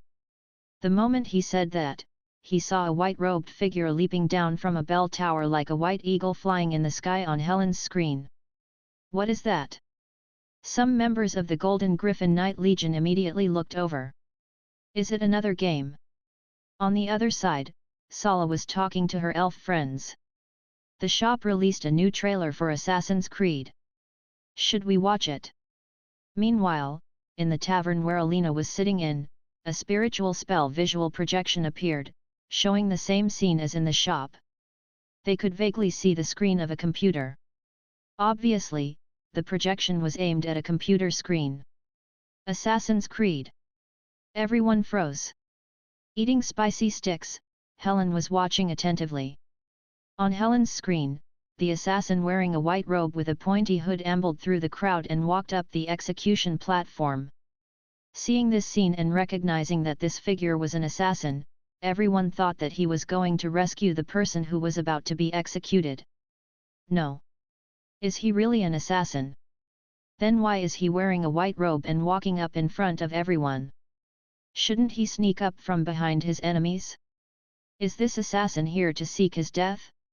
While people thought that this assassin was here to commit suicide, they saw the white-robed assassin using a long sword and hand crossbow, knocking down several soldiers around him. Then, he leaped into the air like a soaring eagle, shot down the last enemy with a hidden blade, and left without a trace. With great skills and clean, crisp movements, he ended the battle before the audience could understand what was happening. When the audience snapped back to their senses, the white figure had vanished into the crowd. Pu. Is he really an assassin? Shouldn't these assassins excel in stealth abilities and utilize their great skill in sneak attacks? How come this person just walked up under everyone's gazes and finished the mission with a few smooth movements? The audience saw a type of high-level skill in the trailer. At the same time, the people's blood-boiling passion and heroism were ignited by the assassin's ability to kill enemies with ease and vanishing without a trace. They didn't really understand what assassins were, but they had a strong urge to watch more of it. What's the creed that you mentioned before? Nothing is true. Everything is permitted. You must understand that we're executors of our own actions, and we must take the consequences of our acts, regardless if it brings us glory or a tragic ending. The figures getting ready for the mission flashed on the screen, and every viewer who saw this was stunned. These are the creeds passed down from our ancestors. 1. Stay your blade from the flesh of an innocent. 2. Hide in plain sight. 3. Never compromise the brotherhood. Take these as your creed. You can follow it and obey it. If you break it, you must bear the consequences. The conversation accompanying the trailer talked about the creed of this ancient organization. They were strict but not rigid, they had their own codes of conduct. She stared at the spiritual spell visual projection without blinking. Only real assassins could understand this feeling. Rise, assassins! The assassin on the screen was standing on a high mountain peak while looking into the distant snowy scenery. If you value life and freedom, then follow our call and battle in this chaotic age with us. The eagle flew to the distance, leaving behind a long and piercing roar that resonated in the high sky. At this moment, the assassins who happened to watch the trailer in the tavern stood up subconsciously with clenched fists. Oh! It's awesome! Even the elves looked stunned. After all, life and freedom were the things that they valued the most. At this moment, the music became loud and passionate. The white-robed assassins moved with leisurely elegance while their enemies fell one by one under their excellent combat techniques and killing skills. Never give up. Work together. The assassins on the screen all unsheathed their hidden blades. Everyone's equal before hidden blades. Oh! Brothers, do you see this? Having grown up in a slum, the assassin called Harrison had also participated in the previous assassination. Clearly, they had failed miserably. For a while, Harrison felt like he was indeed as lowly and despicable as the mice that people described them as. He felt weak and powerless, yet he always dreamed about doing the impossible. Once, he had been lost in the darkness. But after watching this spiritual spell visual projection, he felt a fire beginning to burn inside him all of a sudden. He had never imagined that assassins could look so glorious. At this moment, they felt like shouting. Meanwhile, Elvin, the commander of the Golden Griffin Knight Legion, wondered, oh! If every assassin was this self-disciplined, how much more trouble would we have? The freedom-loving elves looked as if they were in a daze. They had seen an emotion that they had never thought that an assassin could possess. It wasn't humbleness or lowliness but pride for being an assassin. They had never imagined that assassins could have such an emotion. Meanwhile, the freedom-loving elves couldn't help but feel proud for these assassins, especially when they saw the assassins leaping down tall buildings like birds. The things that these assassins pursued were the same things that the elves loved. Sala even had the urge to join these assassins. Unbelievable! After this Assassin's Creed is released, I must try it. She vowed silently with clenched hands. Where's this small shop? Long after the spiritual spell visual projection had ended, Alina snapped back to reality. In fact, she was worried that her interest in the game would expose her identity. At this moment, she found that almost all the mercenaries and mages in the tavern had stood up, and they asked, "Is this Assassin's Creed? Are these people assassins?" This visual projection might be a prank, but they didn't care to find out who did it right now. In fact, most of them had never seen assassins before. In their mind, assassins were despicable. But now, this image changed drastically in their minds. In the past, assassins represented filthy mice in their minds. But now, the assassins were elegant, mysterious, and highly skillful with combat techniques. The assassins were like pure white eagles. I want to try Assassin's Creed. Tell me where I can try it, a short and lean mercenary said eagerly. In his team, he was a scout. He believed that this mystical realm would greatly benefit him. Please tell me too. A mage stood up. Then, he saw many people glancing at him, wondering why a mage wanted to try this mystical realm. Of course, I'm not an assassin. He scratched his head in embarrassment. I just want to know what these people are really like. Me too. Count me in. Driven by curiosity and the interest of their peers, many people decided to follow the trend. Alina and the other assassins in the tavern were dumbfounded by the scene. It was a scene that they had never seen before. In the past, they would leave immediately when so many people stood up since it only meant that they were in trouble. But now, to their astonishment, so many people were willing to learn about assassins. Mercenary Crete and his companions who started all this was shocked. They were surprised that the spiritual spell visual projection of the trailer of Assassin's Creed caused such an uproar. Oh! So many people, Crete suddenly exclaimed. Hurry back to the shop. Otherwise, there won't be seats left for us. Inside Origin's internet cafe Mr. Fang was playing Resident Evil on the computer that was close to the counter. The business was moderate in the shop. There were a few customers and not many. Suddenly, a large group of people swarmed in. Shop owner? Where's the shop owner? Mr. Fang saw a red-haired girl rushing over with red eyes before slamming her hand on the counter. Tell me where the shop owner is. I'm here, I'm here. Mr. Fang exited the game and walked to the counter. You guys want to get online? I want to try that Assassin's Creed. I want to try Assassin's Creed too. So do I. Me too. At this moment, everyone was staring at Mr. Fang expectantly. Mr. Fang waved his hand and said, Assassin's Creed isn't released yet. When will it be released? Alina looked frantic as if she wanted to grab Mr. Fang and force him to release the game. Maybe this year.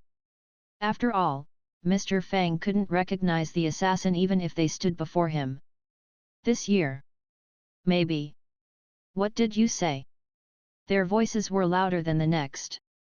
At this moment, even the peace-loving elf girl Sala had the urge to rush over and strangle the shop owner. Right now, many players who had come for Assassin's Creed began to play Resident Evil 2 while waiting for the release of the new game. Some of the visitors couldn't even squeeze into the door. Besides, many passers-by also tried to get in due to curiosity. From the looks of it, after the space was expanded tomorrow, the other part of the task requirement would be met. On the next day, even though the shop's capacity had been expanded to 1,000 computers, there were way more customers compared to the day before. Different from the old shops, the people here were only mildly surprised at the expansion of the space in the shop. They only thought that the shop owner had a powerful background and weren't shocked. In fact, the Alchemist Union had a similar setup. If necessary, the Judgment Godly Place could achieve this as well. As for the royal clan of the elves, they had their own independent small plane. Therefore, when Sala entered the shop, she didn't pay much attention to the space expansion. Smoothly, she bought a bowl of instant noodles and poured in hot water before adding a sausage in it. Then, she looked at the despicable shop owner and thought, will you release Assassin's Creed today? Harrison came into the shop early today. As an assassin who grew up in the slums, he never lacked the character of hard work. With short grey hair, this man looked to be about 50 years old. Dressed plainly, he looked like a simple farmer instead of an assassin if he didn't talk. In fact, everyone who escaped from the intricate traps in the Godly Palace after that failed assassination attempt were all excellent assassins. Comparatively, Alina, who was sitting across from him on a couch, looked quite different. She always sat straight and gracefully, giving people the impression that she would never do anything impolite in any occasion. Of course, no one knew that this red-haired woman who was busy eating spicy sticks was the famous Rose of Moon who had successfully assassinated a high-rank priest. Ah! While she ate spicy sticks, she heard Sala's exclamation.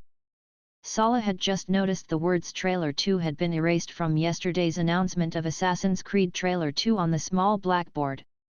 They were replaced by the number 1, and the announcement now read Assassin's Creed 1. She yelled again as if she couldn't believe what she had seen. Assassin's Creed is released. What? Alina also exclaimed on the spot, almost dropping her spicy sticks. She had been sleepless last night with excitement after watching the trailer, wishing that she could sleep on the floor of the shop until Assassin's Creed was released.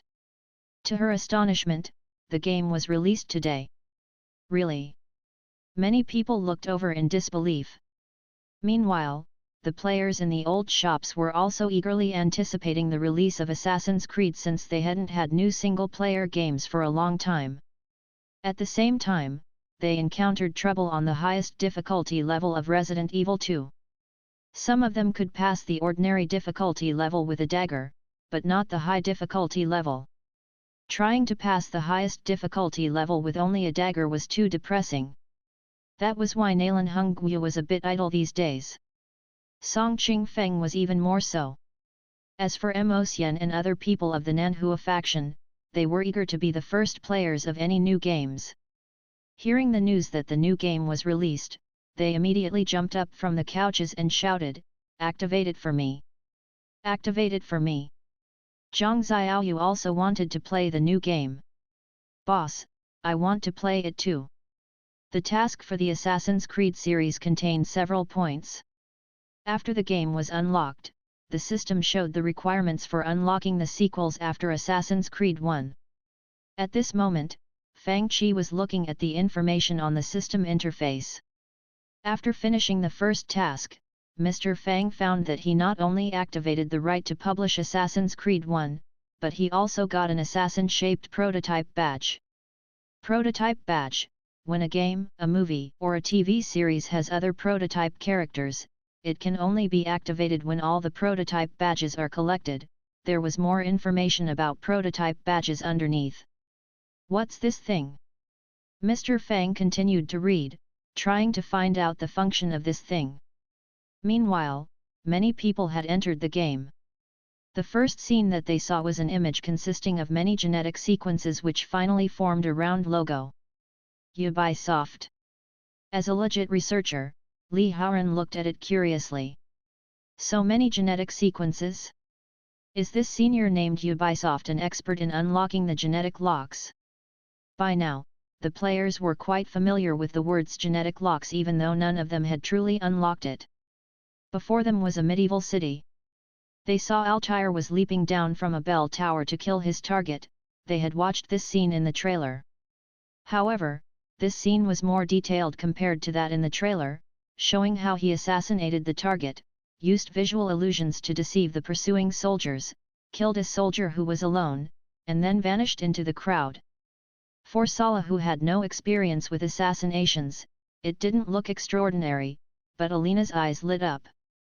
In the system version, the soldiers were no different from their counterparts in the real world, completely unlike dull NPCs. It was not as easy to dodge as in the original version.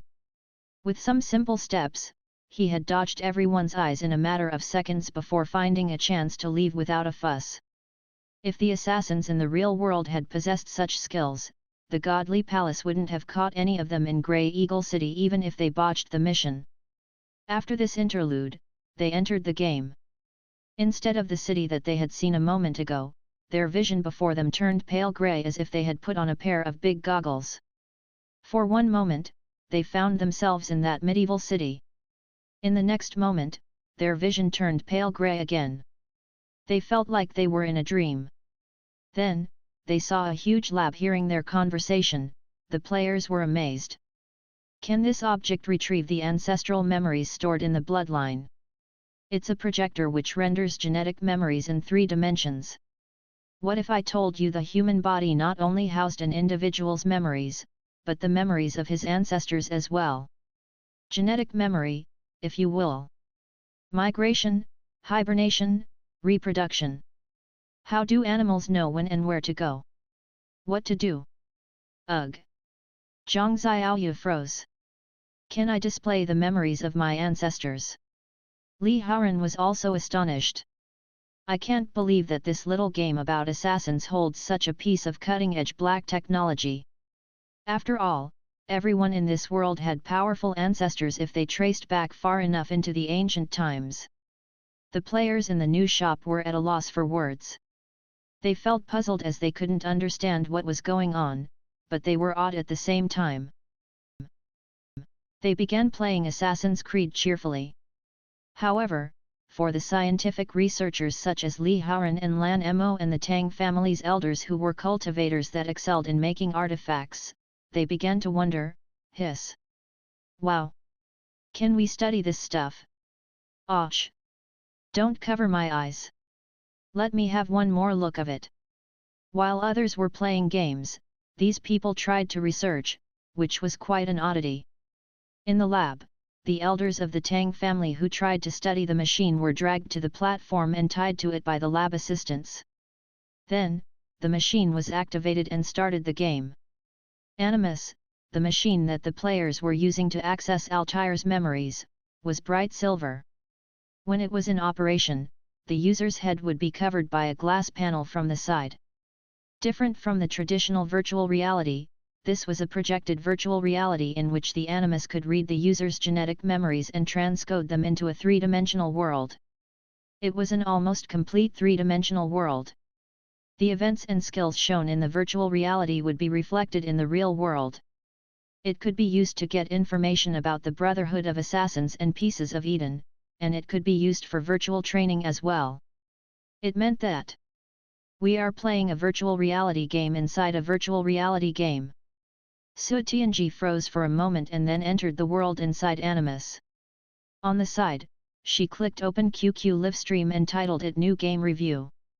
Even in the old shops, many players were hesitating about playing the game. Elder Su is live streaming. Ugh! New game review. Let me see. Let me see. After all, she was a good gamer and had blown off the Godly Palace Army's super magic spell, Spatial Storm, with her railgun. Many people were eager to watch her live stream. Coming into the shop, people like Mo Xian and Lu Ningyun were about to have their breakfast of instant noodles when they noticed that someone was live streaming and reviewing the new game. Immediately, they turned on their new communication jade to watch on QQ live stream. The live stream had the tags such as Technology and Godly Player. She even changed her name to Master Assassin Elder Su, which sounded lofty and powerful. Even though she had been lazy and watching anime, she was doing it to study the super spiritual spell named Super Su Tianji Canon. It's Elder Su. How come the shop owner isn't live streaming today? Let's watch this first. Even the Zika spiritual master joined them on the couch. I remember that Daoist friend Su is a very good game player. She even won second place in the Counter-Strike group competition. I must watch it. On the other side, the two black-robed figures who had fought the last two crucial battles with the Judgment Godly Palace were still low-profiled. They still sat in a corner and said, "Let's watch it and see if the new game is useful to us." At this moment in the new shop, the elf girl Sala and the assassin Alina had started their journey in the new game. While getting herself familiar with the gaming operations, Su Tianji glanced at her live stream room and found that the viewers were several times more than usual. Master Assassin Elder Su asked, "How come there are so many people today?" "Today, I'll do an review of the new game for you guys." She entered a silver space which was not a complete virtual reality space. It was used to better synchronize the main character with the memory of his ancestors. For players, it was a tutorial of the basic operations. In the game, the players must abide by the code of conduct of the ancestors and not do anything against it. Otherwise, they would lose synchronization and exit from the virtual reality world created by the Animus using the main character's genetic memories. It was also what happens when the players were severely wounded or died. In the original game, the players must change to the first-person perspective and observe the faceless people around them. But in the system version, the players must focus their attention on these people's movements and minuscular changes in expressions. With proficiency, Su Tianji finished this step quickly. This is so easy. Su Tianji was more confident in herself. Until now, this game is quite friendly. Soon, bullet comments shot up on the screen. Song Qing Feng typed, "Well done. Nalan Mingxiu sent her 3 goose eggs. Thank you, Mr. Feng, for the gift," Master Assassin Elder Su said. "The shop owner is watching my live stream, too." Mr. Feng had played this game before, and he answered casually, "Of course." Surprised that the shop owner came to watch her live stream instead of focusing on his own business, Su Tianji was at a loss for words. Soon, the scene before her changed to bustling crowds. Beyond the crowds was a vague circle of genetic sequences which signified the end of the quest. In the original game, the players only needed to pass through the crowds without bumping them so much that the pots fell from their heads. However, in the real world, even a rookie assassin could achieve this with ease. In the original game, the players were ordinary people instead of real assassins, which was why this step was greatly simplified. Now, the system didn't need to simplify this step since the players were cultivators and warriors. How could a real assassin pass the bustling crowds? The researcher's voice came from outside the virtual reality. Please use the knowledge of your ancestor to go through the crowds and get to the gene sequences without being discovered. What? Not only Su Tianji, but the viewers of the live stream were astonished as well. Even the assassin in the new shops were shocked. Before them was a bright and flat path without any place for hiding. How can we walk over without being discovered? Su Tianji was frustrated and wondered, are you kidding me? At this moment, an idea suddenly jumped out in her mind. If every position and step that I take is in everyone's blind spot, I can go through the crowds without being discovered. At this moment, she heard the game prompt, basic profile high/low profile in the original game. Using high profile would make it easy for the players to gain momentum but would also attract attention. In this profile, they might not be able to instantly kill their targets with their hidden blades and had to engage in hand-to-hand combat, exposing themselves in public and in danger. In contrast, the low profile was more secretive and would be less likely to be discovered. However, in the real world, would people only see a person when he walked in high profile and turn a blind eye to a person walking in a low profile? The answer was negative. As everyone knew, most veteran soldiers would acquire a sharp intuition to danger. The assassins lived in a chaotic time, which meant that people in this world had experienced many years of war and danger, and the bosses in the game wouldn't just stand there dumbly, waiting to be killed. Sometimes, they could even dodge an attack without using their eyes.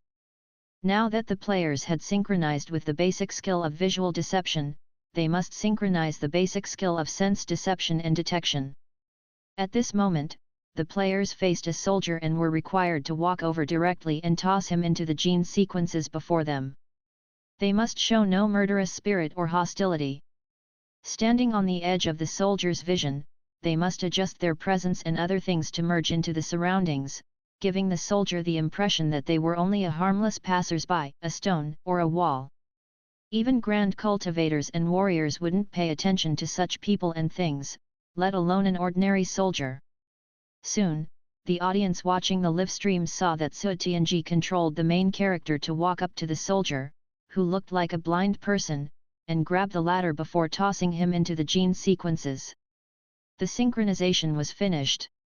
Awesome! Superb, many people watched the scene with widened eyes. This visual effect stunned them. The high profile meant that one must use their strength perfectly and achieve 200% the effects with only 100% the strength. Of course, in the tutorial, the players only needed to outrun one soldier of similar physique and reach the circle of gene sequences to finish this step. By now, Su Tianji had come to the last step in synchronization. She needed to use the knowledge that she acquired and carry out a complete assassination. Of course, she only needed to assassinate an ordinary soldier and get away from the scene under another soldier's pursuit. With these synchronized skills, even a beginner would find assassinating one soldier quite easy. Then, they encountered a scene similar to the one shown in the cinematic trailer of Assassin's Creed. A white-robed assassin ambled over, unsheathed his hidden blade, dodged the chase of the other soldiers, and vanished in the crowd. As an ordinary swordswoman, Sala was still trying to understand these skills. But the real assassins such as Alina and Harrison understood them immediately. How did they hide themselves normally? They would cast a spiritual spell that was like an energy cloak to stop others from seeing them and stop spiritual spells from detecting them. Yes, the assassins in this world knew spiritual spells but used them in different areas than mages. How did the Judgment Godly Palace block these assassination attempts? They used higher-level spiritual spells to spot the presence of the assassins by detecting the extra surges of energy. They also used spiritual spells to cancel out the assassin's stealth state and destroy the energy system. In turn, the assassins had to find and create more powerful spiritual spells to avoid detection. The disguise method used by the Shadow Killer when he fought with Zhongwu was one of such spiritual spells. Then, how did the Judgment Godly Palace deal with this spell? They used godly spells. After all, there were few, if any, things that were even more powerful than godly spells. As for the assassins, they had to find spiritual spells that could conceal them before godly spells. However, human intelligence was no match for that of gods who had existed for countless years, which made it impossible for the assassins to win in this cycle of competition. But now, the assassins seemed to see a glimpse of hope.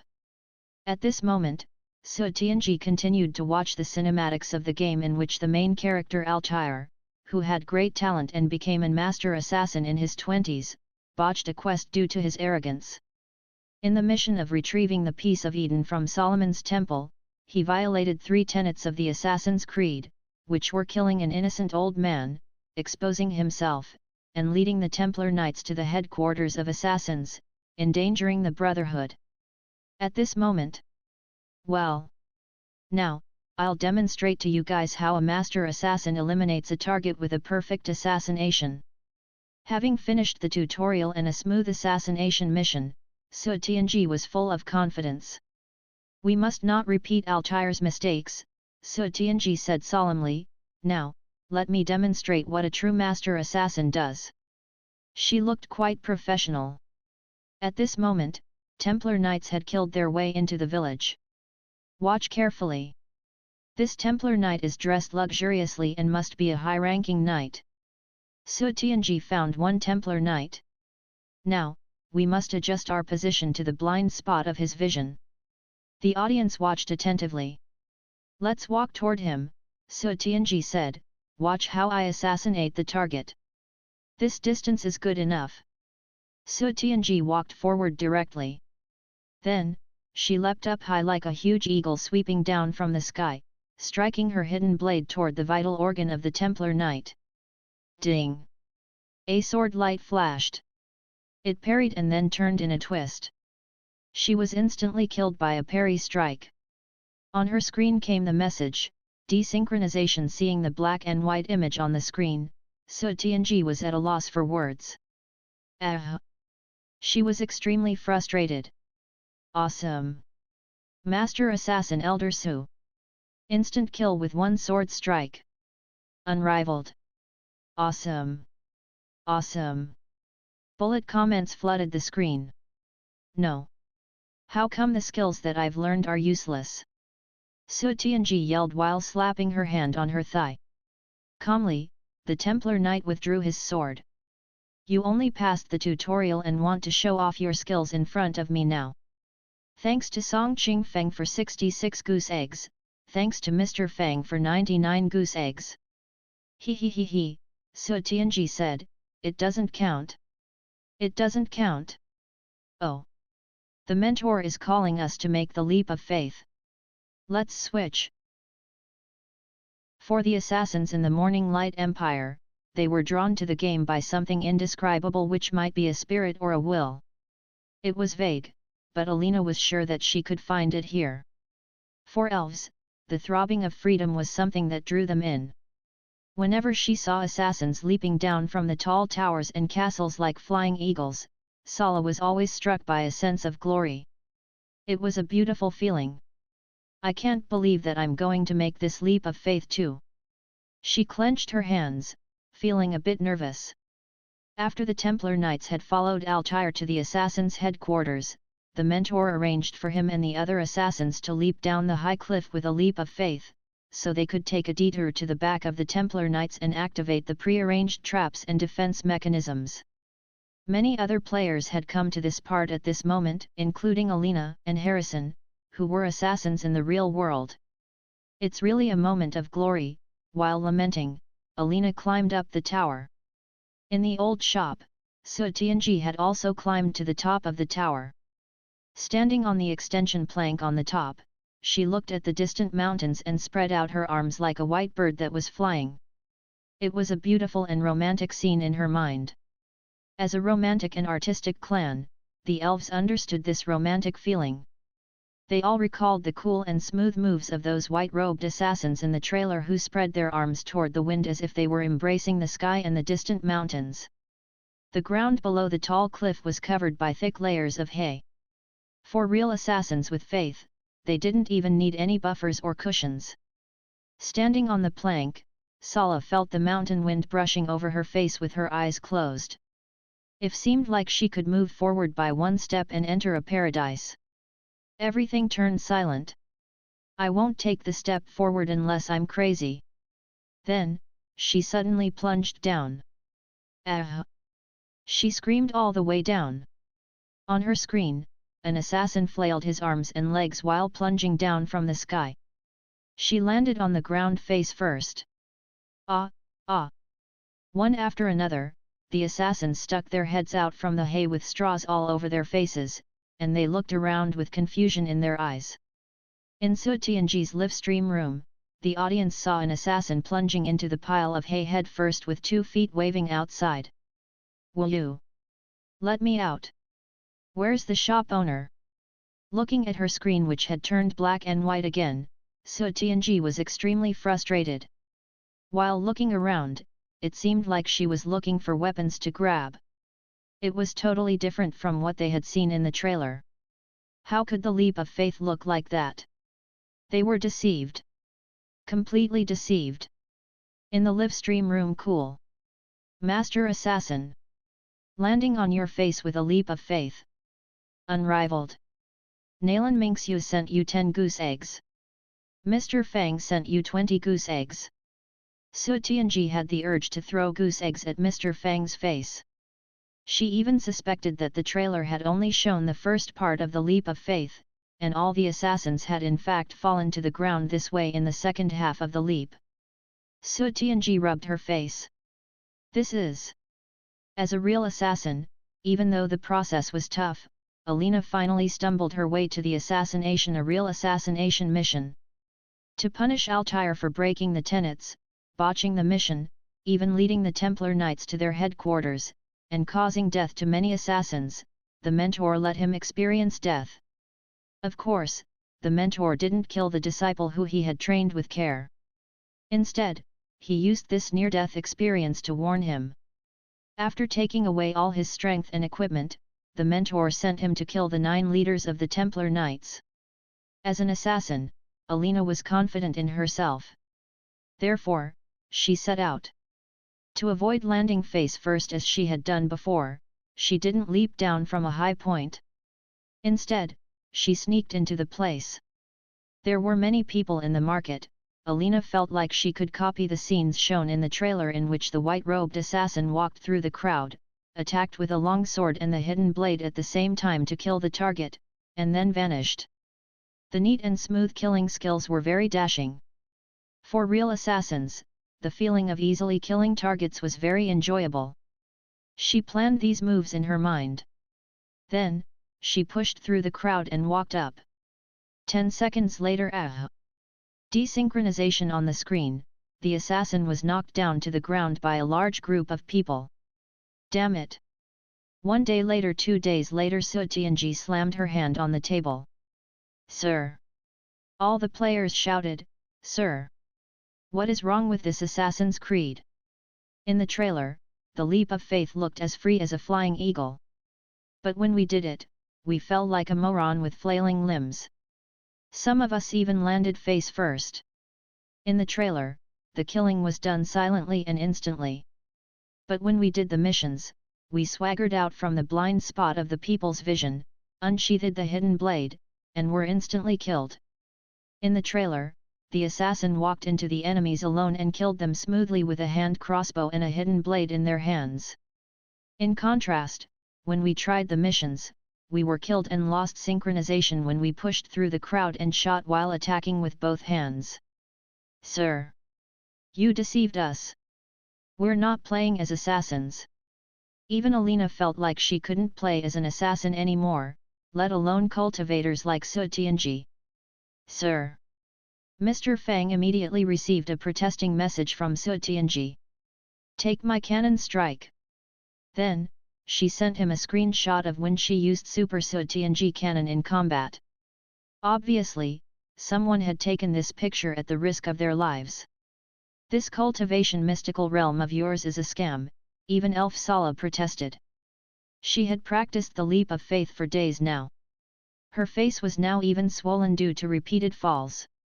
At this moment, Mr. Fang had just walked down from the 2nd floor while wiping the sweat off his face. Then, a group of people surrounded him. What's wrong with you guys? I can't possibly learn the so-called leap of faith in this cultivation mystical realm. Sala almost wept in fury. And the so-called assassination and the blind spot of vision. Who assassinates targets in public like this? Alina gritted her teeth. She had copied the cool moves shown in the trailer but was beaten senseless and killed within 10 seconds. She had the urge to drag the shop owner out and beat him to death. Mr. Fang looked exasperated. You're still newbies and noobs and can't expect to learn everything so soon. Which beginner can do high-level plays anyway? Newbies? Noobs? Alina was furious. After all, she was a senior and elite assassin, but the shop owner just called her a newbie. Do you know whom I assassinated? Do you know my background? She was even more furious since she couldn't expose her identity. Those soldiers in the game each had acute senses and high-level parry skills. The players might be able to deal with them with cultivation strength. However, without any cultivation strength, the players could barely fight with one, let alone a group of them in each assassination mission. Show us if you can do it. However, in Assassin's Creed, there were people and soldiers everywhere. With one misstep, they would be surrounded without any guns or cannons at their disposal. While monsters who were infected by T-virus were without brains, the real soldiers were intelligent, which made the game quite difficult to play. Su Tianji said, "Hurry! Play it on the live stream, or I'll quit the game." Soon, he received another message. Nalan Mingxiu said, Husky's disdainful face, "Did you add special effects in your trailer?" With poor experiences in her own live stream, Su Tianji forced Mr. Fang to put on a live stream with the threat of quitting the game. Damn it! She just couldn't continue her live stream anymore. Show us if you can do it. Alina was furious.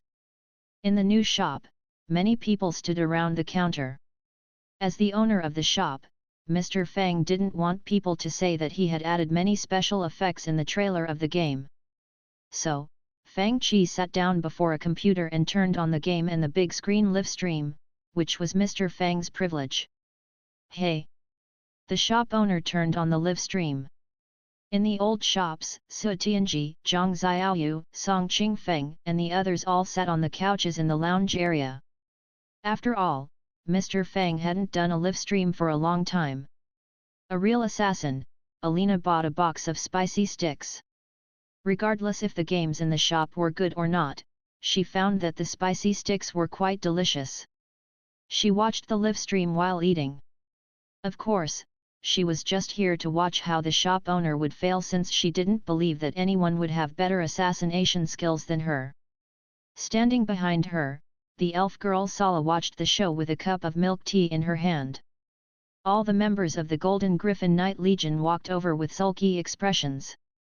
Obviously, they had been tortured by Assassin's Creed so much that they couldn't even perform as knights, let alone assassins.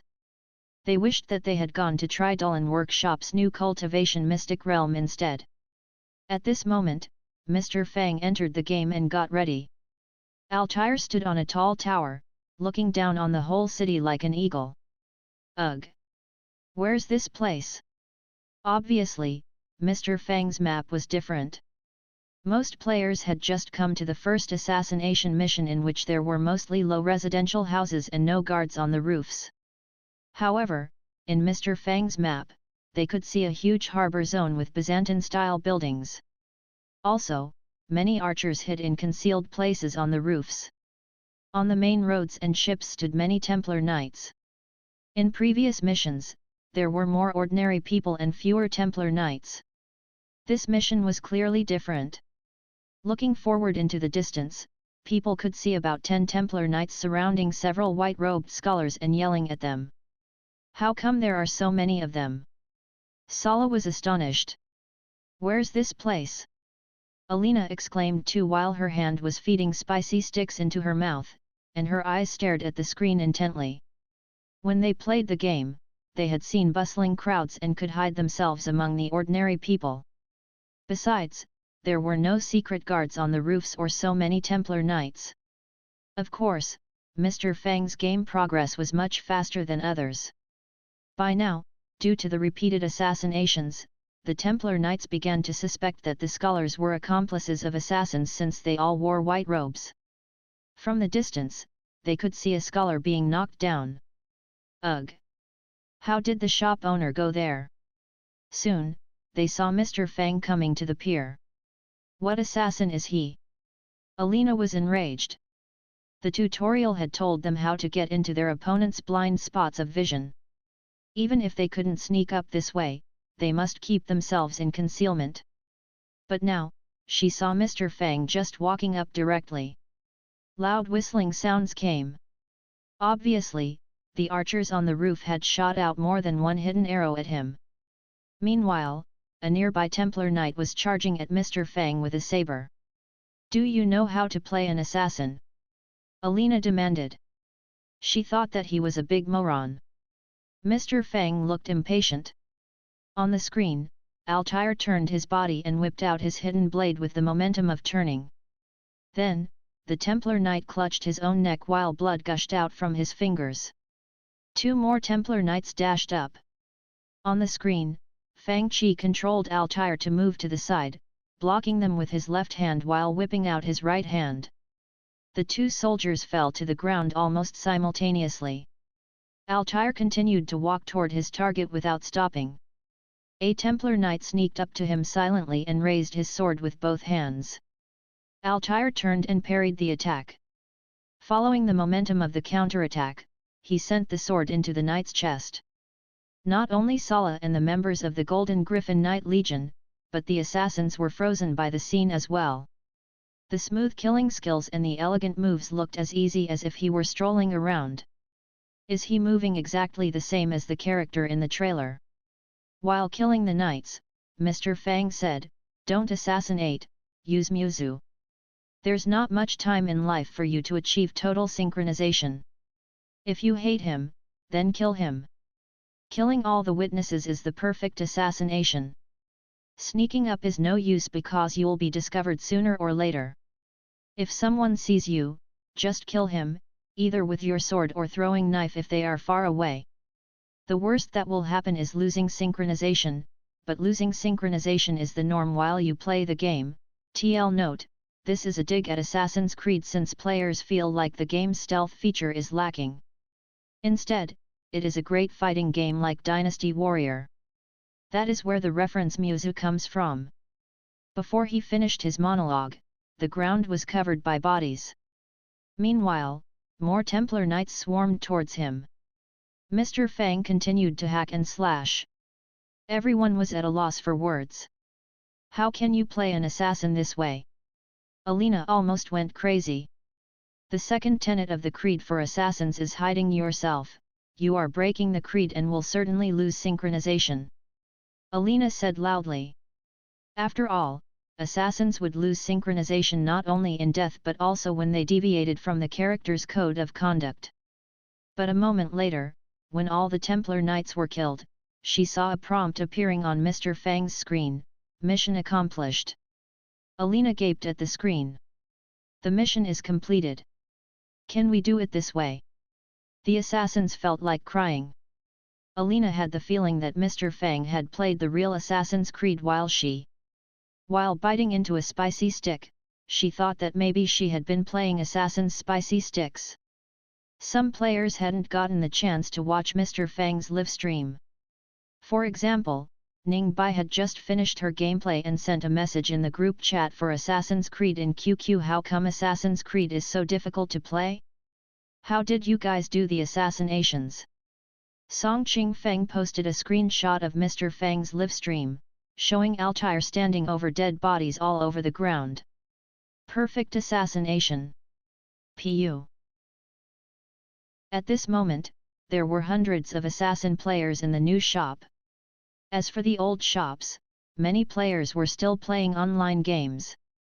After all, not everyone could have all the top-tier equipment such as Senior Nalan. Only 1 out of 10,000 could do this.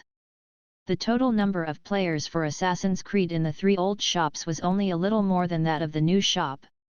Despite all this, the right to release Assassin's Creed Brotherhood would soon be unlocked.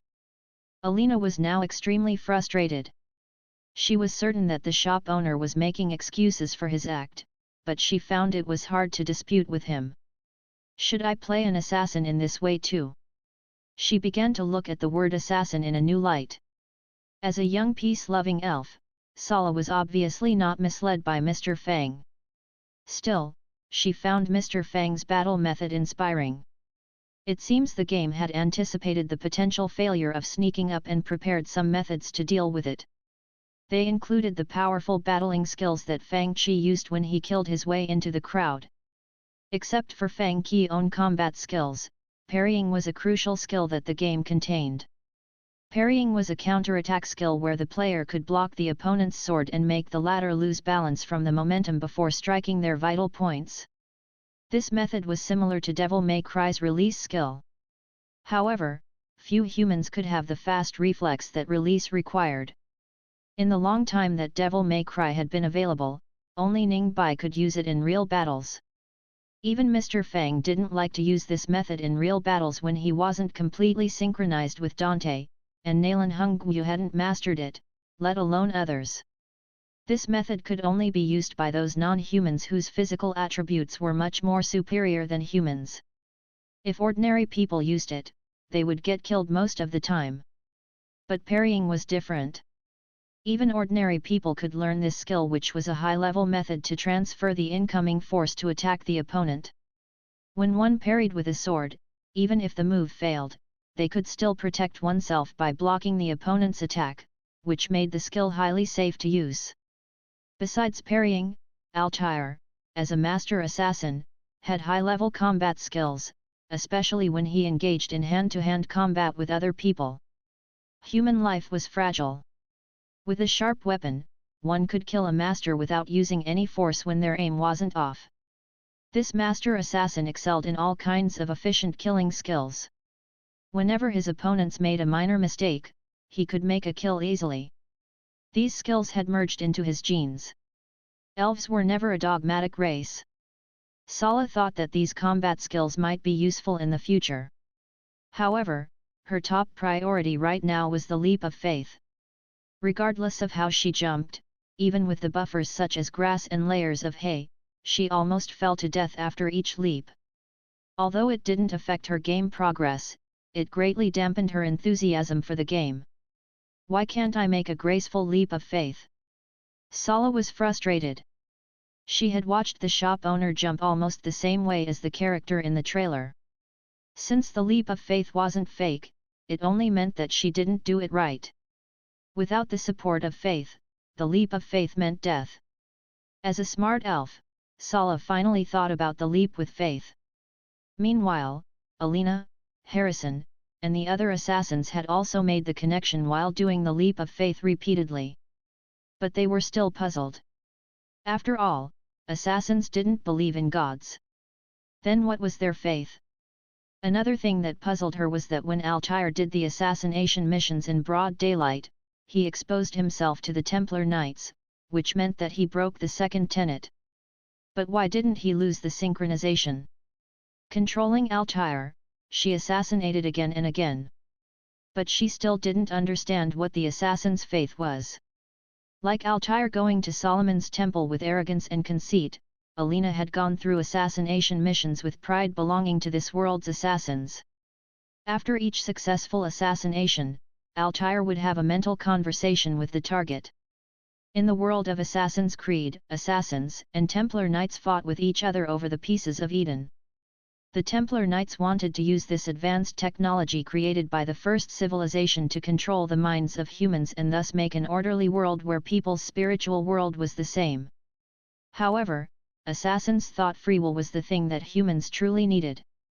In this era, there were many tenets and codes for assassins.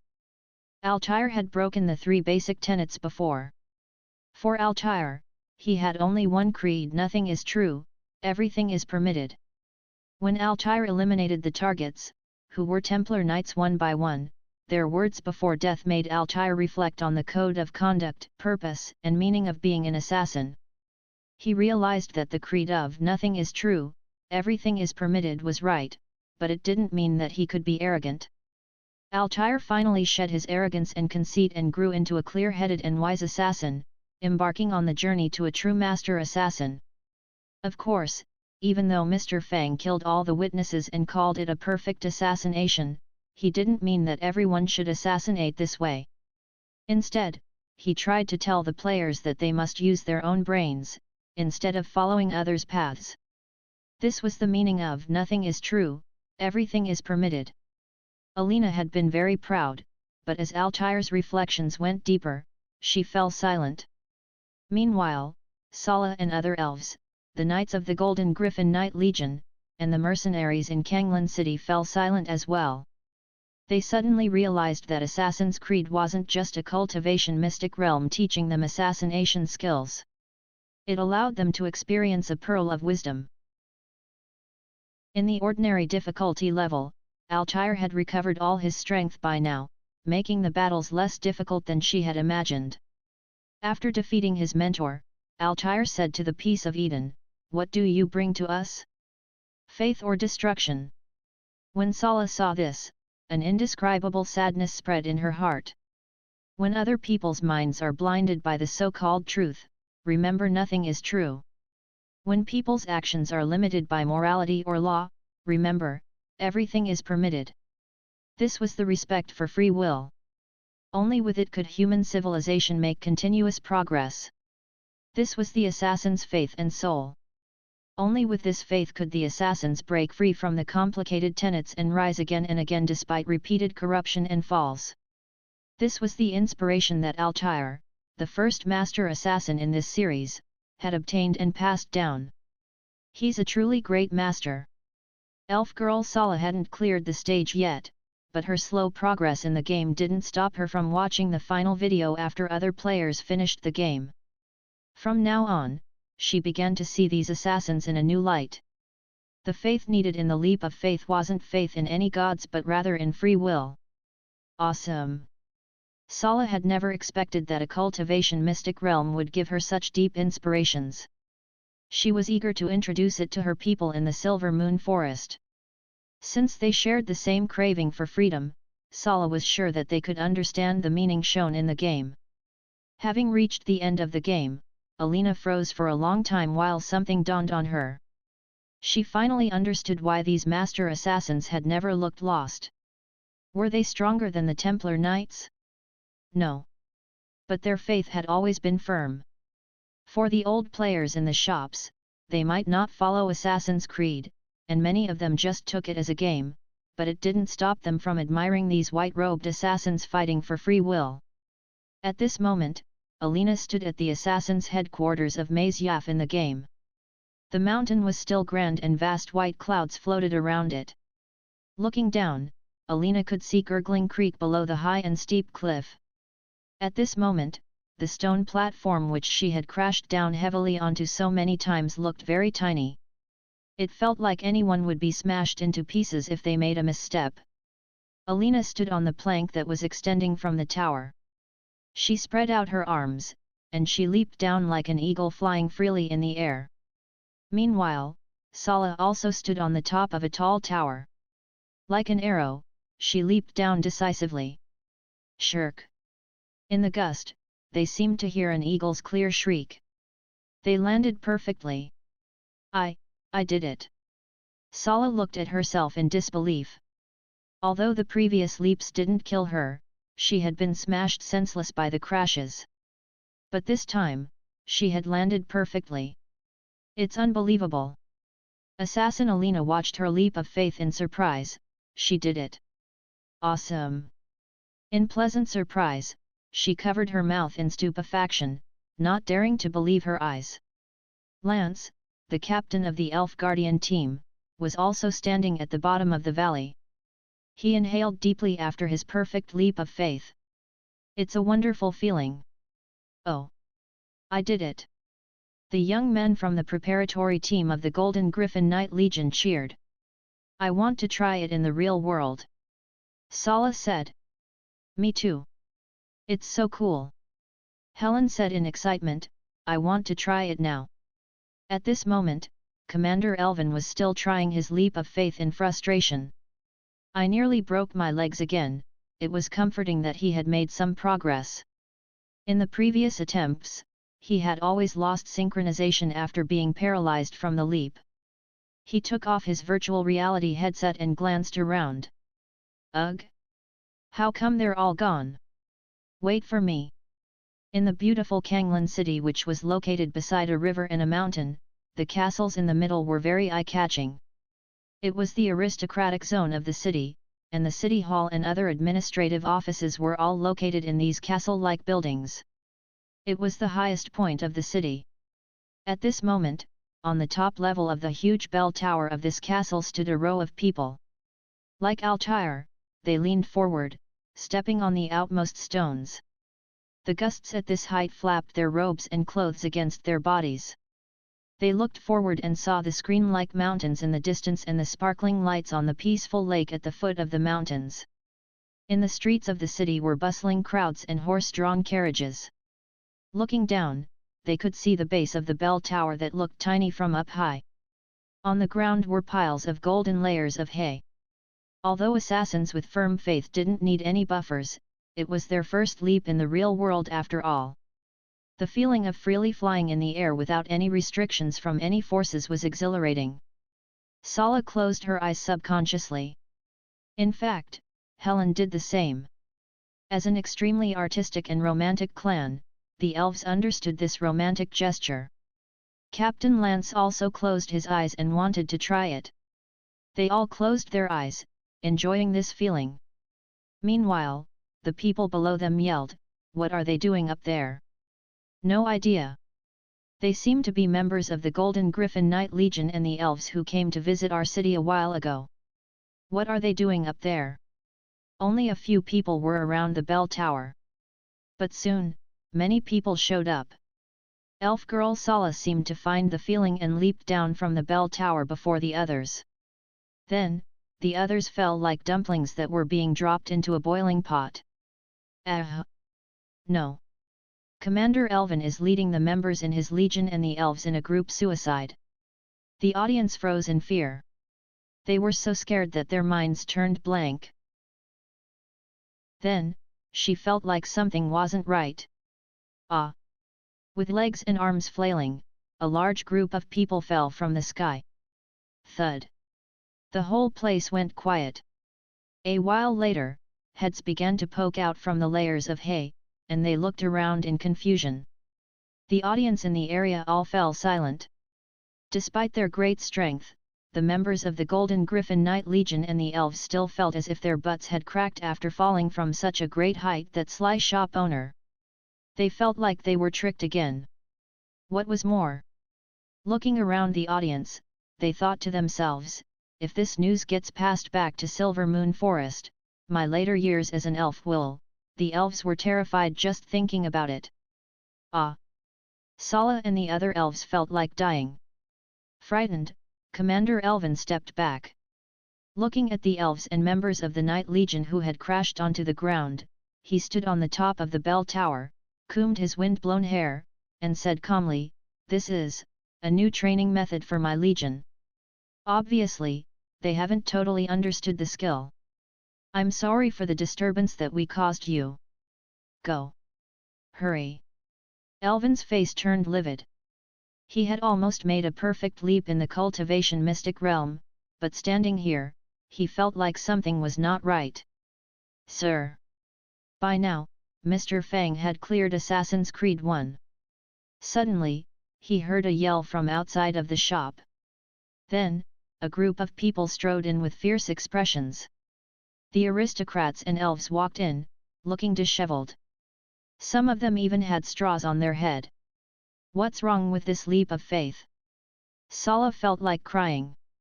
She had planned to broadcast her lofty free will to the public but ended up crashing onto the ground again on her face. Commander Elvin was also furious. He had wanted to take this opportunity to show to the public the glorious image of his Golden Griffin Knight Legion. He had imagined the public's exclamation, "Look! The knights flying freely like eagles are perfect matches for the name of Golden Griffins." However, this incident almost ruined the image of the Legion. Frantically, Elvin hoped that his awkward explanation had saved him. Meanwhile, he was glad that he hadn't jumped with everyone else. Mr. Fang looked at them in confusion. "What's going on with you guys again? Your leap of faith? It has issues. Elf girl Sala pointed at the computer and said in a fury, "We just tried it, it didn't work."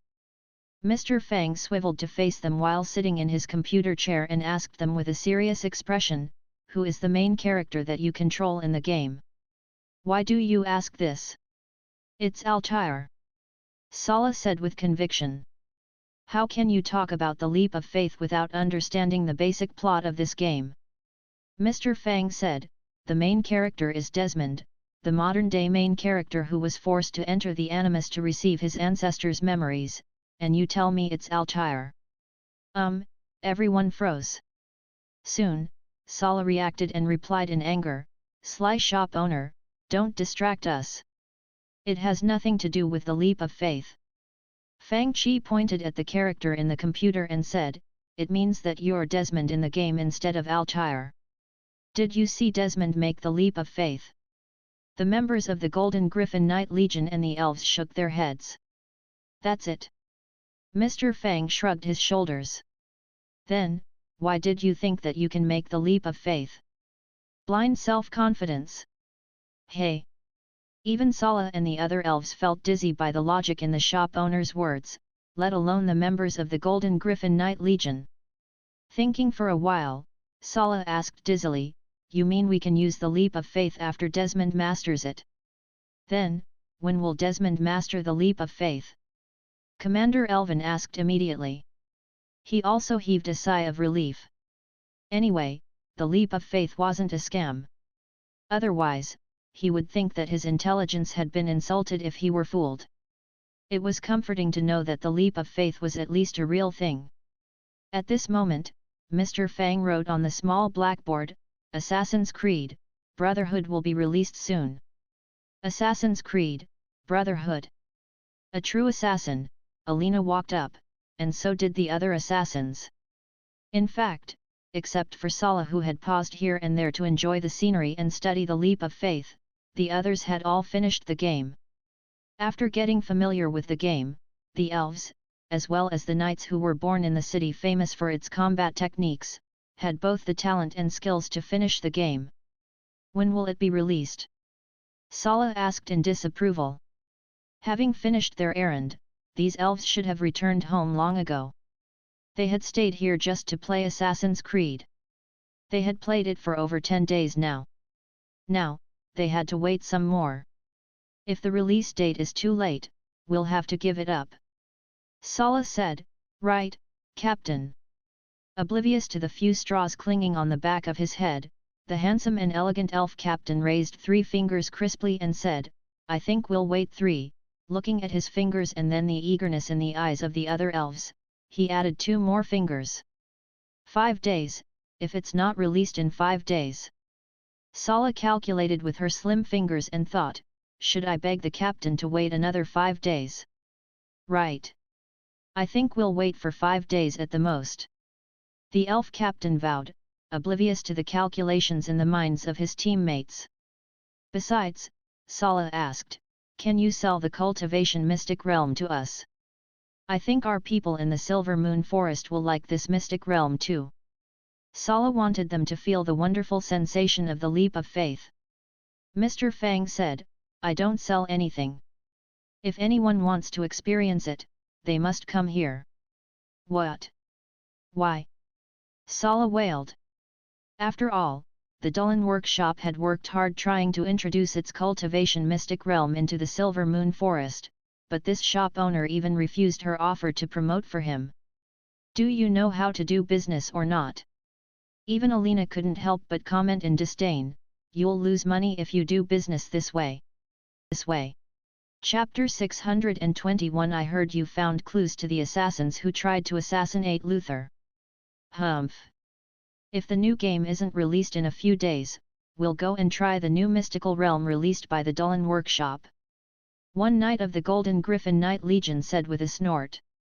As an important city for foreign exchange and trade in the Morning Light Empire, Kanglan City was also a good example of the Empire's traditional value on combat techniques.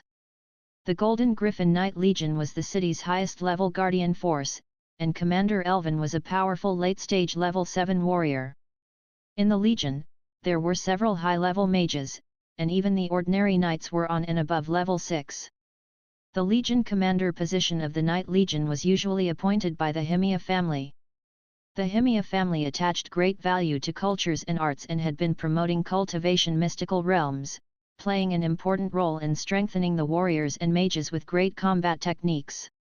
As one of the few human forces which deserved to be called an empire on the continent, the Morning Light Empire had a powerful saint-level master as its emperor. However, even in this empire, not many people had reached level 8 or level 9. In this empire, it had its own ranking system for evaluating combat techniques. The evaluations were usually done jointly by the specific professional union and the alchemist union. This ranking and evaluation system had been started and promoted by the Himia family. Master was a high rank.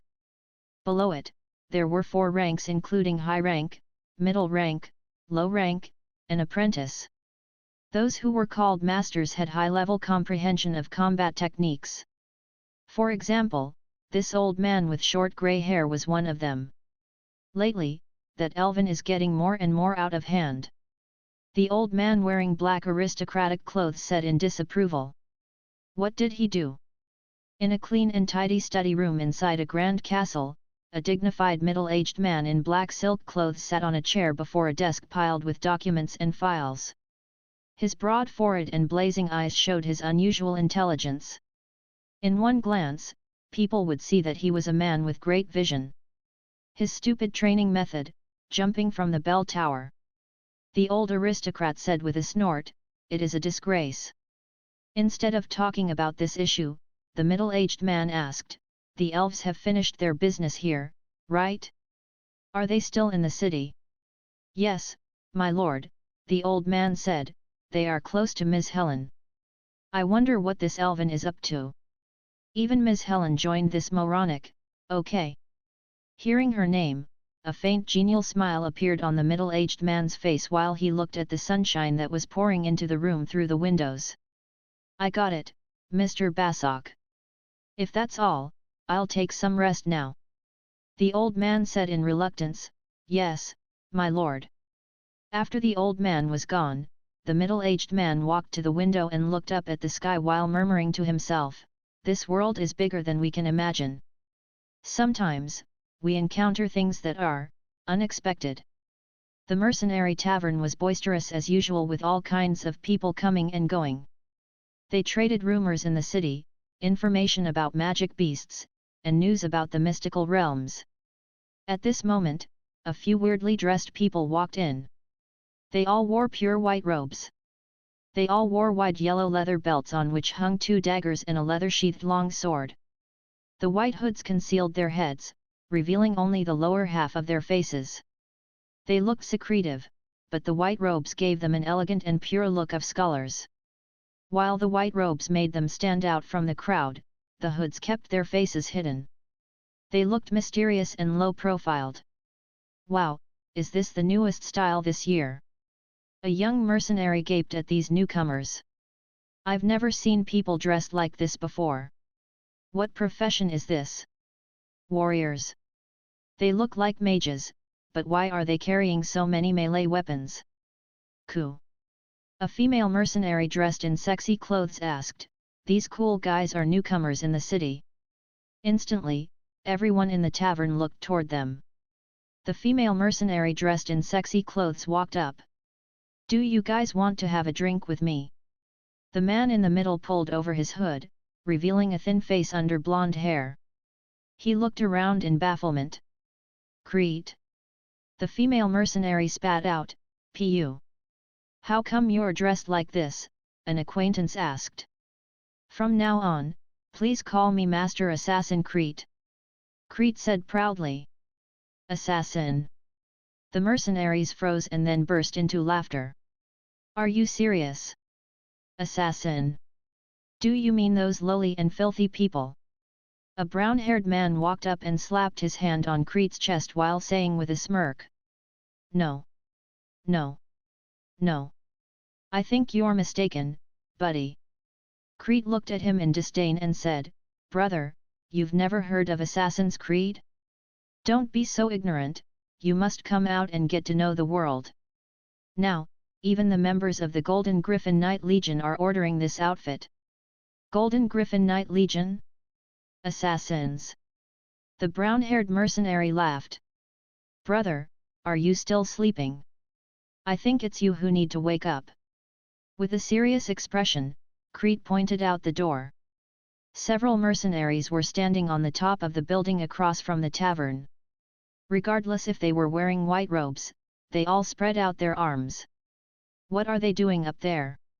A group building jumping event. What are they doing? At this moment, the mercenaries in the tavern froze in fear as they had no idea of what was going on. The group of people leaped down from the top of the building. It was easy for the mercenaries to jump down from a building that was only 3 stories. They landed perfectly. Seemingly unsatisfied, they got up again with crisp movements. This time, more people walked out from the crowd and joined the jumping group. Oh! What is wrong with these guys? They stared at the scene in shock. What the heck? It would be acceptable if it was one person's antics, but there were so many of them. More importantly, they found that these people indeed looked graceful when they leaped down from the sky as if they were flying. Are they practicing some new combat techniques? The most puzzling is that these guys are mumbling something about assassins and the leap of faith.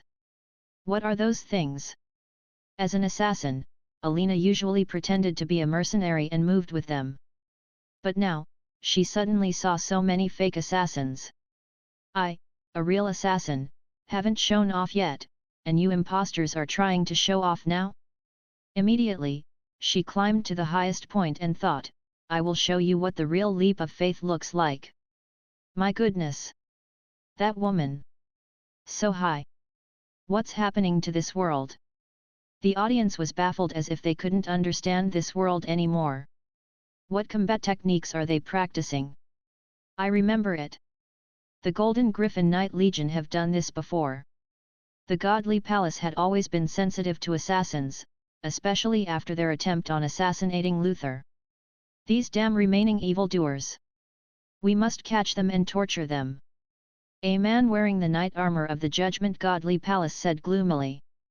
Mr. Glass, I heard that you've found clues about those escaped assassins. A man wearing a priest robe asked in a low voice. Yes. They are hiding in the mercenary union, the armored knight said in a cold voice. But, we're in Kanglan City. I'm afraid we can't, another man in a priest robe said with worry in his voice. If we capture them and find evidence that they tried to assassinate Mr. Luther, even the Duke can't stop us. The armored knight hurried to the tavern and said, I heard that there are assassins here. I'm looking for assassins who tried to kill Mr. Luther. I hope you can help us. After all, I don't think you want these villains to hide among you. We only want to know who the assassins are, the man in armor asked coldly. I am. All the people on the roof looked down. We all are. How come there are so many assassins? Mr. Glass, what should we do now? One knight asked in a low voice. Damn it! While leaving the mercenary union, Glass looked gloomy. As the captain of the local Godly Palace Knight Legion, he was responsible for catching the escaped assassins. Despite the many privileges they enjoyed, the priests and missionaries who were here to spread their religion didn't have the right to ignore the local laws. The law of this empire didn't allow him to arrest anyone who lied and claimed to be assassins since it wasn't a crime. If there had been only a couple of imposters, Glass would have arrested them and beaten them senseless. But with so many people saying that they were assassins, it wasn't easy to handle. Damn it! He slammed his fist onto the wall. I should have arrested all those reckless people. If they didn't blur the situation and stall for time, I would have found those assassins. The senior level officials warned us to keep low for a while because the previous war has greatly damaged our reputation in different empires and nations. Behind him, a senior priest in a red robe walked up slowly. I think someone is working against us. Glass said in a cold voice, I will find him and catch him. I hope you won't do that, Mr. Glass. The red-robed senior priest said coldly, if it were 1 month ago, you might be able to do that. But now, it's impossible. Why? Glass said coldly, this man must be harboring the assassins and accomplices. You'd better go out and look around instead of sitting here and complaining, Mr. Glass. The red-robed priest said mildly, many aristocrats and even elves are cultivating in that shop. Mr. Luther will soon set out to Silver Moon Forest, which means that we must be on friendly terms with the elves. Don't do anything to disturb the plan. If you disturb that lord's plan, you wouldn't be able to make up for it even with 10 of your lives, the red-robed priest said with a sneer. Then, should we just sit and watch? Glass asked in a deep voice. Don't worry. These assassins are weak, the red-robed senior priest said indifferently, in the new mystical realm, we put special efforts in the promotion of anti-assassinations. We'll tell the world that the assassins are just a joke to us. I believe the aristocrats will make the right choice. Besides, Mr. Luther will bring along the new mystical realm made by the Dullen workshop when he visits the elf clan. We'll take this opportunity to promote it more. I think even the elves will be amazed by this mystical realm. Mr. Luther will let any elf try it out. They can even choose to play as assassins to check the effectiveness of this realm. He chuckled. If we're lucky, we might be able to apply for a precious spiritual spell visual projection and use it to promote. I can't wait to watch the elves' astonished faces. Glass sneered. When the morning sunlight shined into the shop, another day filled with hope began. At this moment, some elves had just entered Origin's internet cafe, hoping that Assassin's Creed Brotherhood would be released soon. I wonder when the shop owner will release Assassin's Creed Brotherhood. By now, even elf girl Sala had finished Assassin's Creed 1, let alone other masters. Of course, Sala's combat techniques were not bad, and her strength had reached level 6. Her progress in the game was faster than ordinary mercenaries. As for Commander Elvin and the elite assassins such as Alina and Harrison, they had begun playing the game for the second time with a higher difficulty level a few days ago.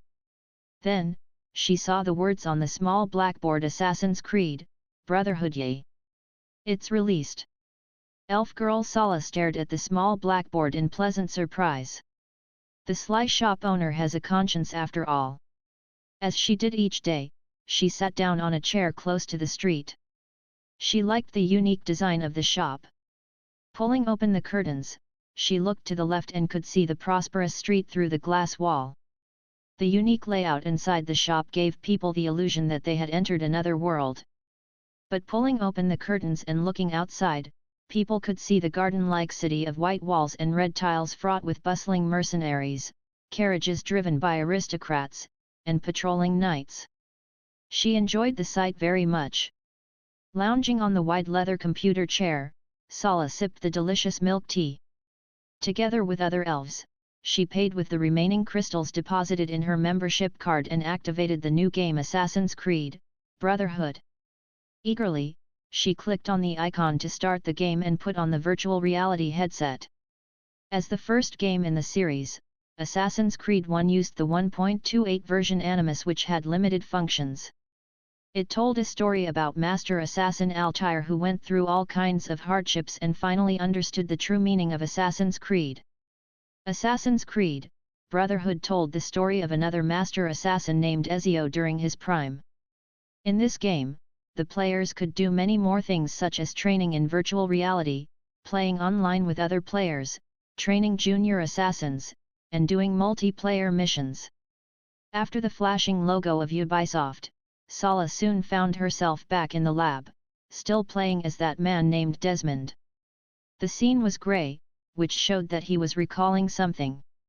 I thought no one would wake up and find himself caught in the fight between two big secret organizations. I don't want this, but it still happened to me. As the narrator, Desmond gave a brief introduction of the story. In the 1930s, the modern-day Templar created a mysterious machine in Norway in the disguise of Germany's nucleus weapon program. With knowledge acquired from the Apple of Eden, this machine was created to retrieve memories of the ancestors of humans. Desmond had been a member of the modern Brotherhood of Assassins. A while ago, a Templar Knight found him and forced him to enter Animus, trying to find the pieces of Eden from his ancestors' memories. Animus 2.0 was the updated version developed by an assassin engineer named Rebecca Crane. With the fragmental blueprint delivered secretly to them by Lucy Stillman, who was an assassin spy in the Roman branch of the Templar Order, Rebecca made this new version in the hideout of the Brotherhood. This was a red machine looking like a portable recliner, and its functions were much more advanced than the previous version. "Wow! This magic item has been upgraded," Sala exclaimed. "It will make everything feel realier, just like the magic array made by Dulin Workshop." "I'm sure that it's not real," a golden griffin knight sitting across from Sala assured her and picked up the bottle of iced red tea with his right hand. "I wish that I can come here every day," Sala said excitedly. "I like this plot. This Cultivation mystic realm has a complete and thrilling story." She was eager to find out what would happen in this new story. After sipping her milk tea gracefully, Helen said, "But I like the environment of this shop more." The computers lined up against the windows in rows of 2 with thick leather chairs. With Helen sitting next to her, Sala had other elves sitting behind her and the golden griffin knights across from her. As for Alina and the other assassins, they sat at the long oval stone table close to the counter. These were the seats that the elves would pass by on their way to the counter.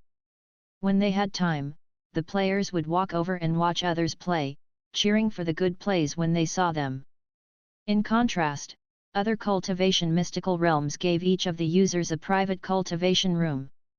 No one would see their excellent performances in battles if it wasn't broadcasted by spiritual spell visual projection. Assassin's Creed Brotherhood told the story about Ezio, who had gotten a piece of Eden and grown into a true master assassin. Thinking that the war was over, Ezio wasn't someone who possessed great ambition. Like Altair, he had also understood the true meaning of the Assassin's Creed. He would have returned to his peaceful life, but Cesar Borgia, a Templar knight and the son of the Pope, broke into Ezio and his uncle Mario's villa with troops. To ensure the townspeople's safe retreat, his uncle Mario was killed while Ezio escaped from the slaughter and travelled to Rome. As a person who would use every means to get what he wanted, Cesar Borgia not only craved for the pieces of Eden but was scheming to overthrow his father to gain power. To counter the Templar Knights led by the ambitious Cesar Borgia, Ezio had no choice but to reassemble the Brotherhood. Meanwhile, the modern-day plot continued in Assassin's Creed Brotherhood.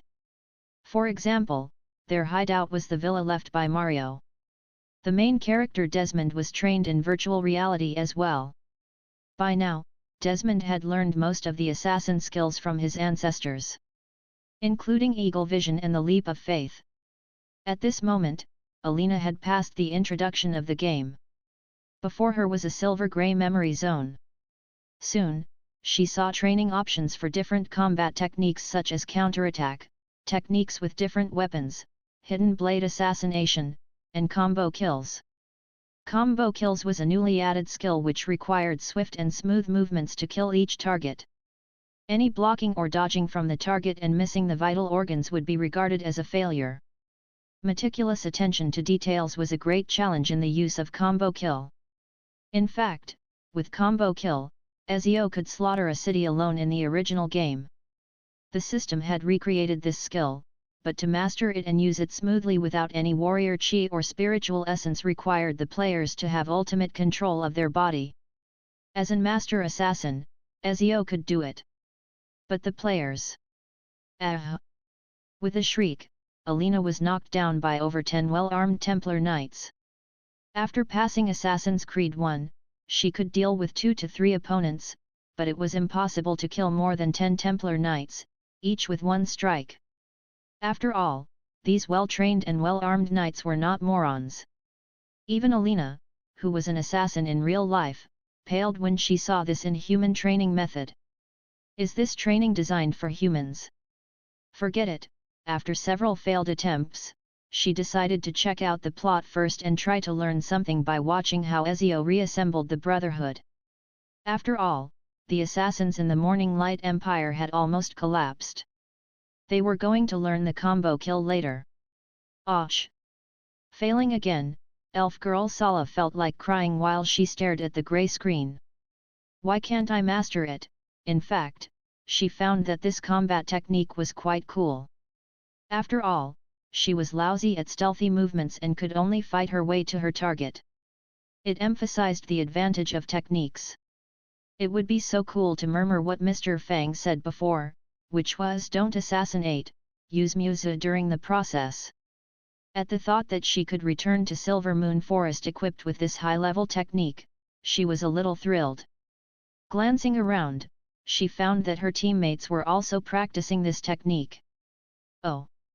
I must work harder on it. Thinking that she was going to return to Silver Moon Forest soon, she put more efforts in her training.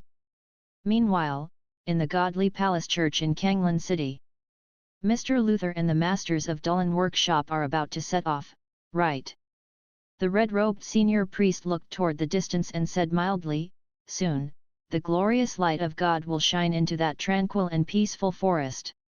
It's time for those complacent elves to be amazed by the top-quality craftsmanship of our Judgment Godly Palace. Glass laughed coldly. Eagle Vision could also locate targets, which had helped Altair in his final battle with his mentor Al-Mualim, who created many illusions of himself with a piece of Eden. With Eagle Vision, Altair had detected Al-Mualim's true self hidden in the crowd. It was why his mentor Al-Mualim lost to him even though the former had the powerful godly artifact. When Eagle Vision evolved to Eagle Sense, it could heighten all the user's senses, allowing them to foresee danger and see certain scenes in the past or in the future. For example, when Shay was ambushed by assassins, he would hear heavy panting and whispers if he didn't activate Eagle Vision. If he did, he could detect the exact spot of the danger. The plot of Assassin's Creed, Brotherhood consisted of several sequences. After training in the real world, the main character would enter the first sequence. It was when Ezio first came to Rome, it was the desolate Rome under the ruling of Borgia. In the second sequence, he began to form an alliance with the thieves and mercenaries in Rome.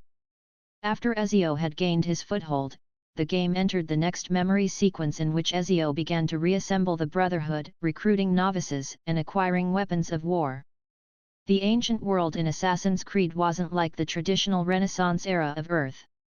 Due to the existence of the pieces of Eden, there were some black technologies.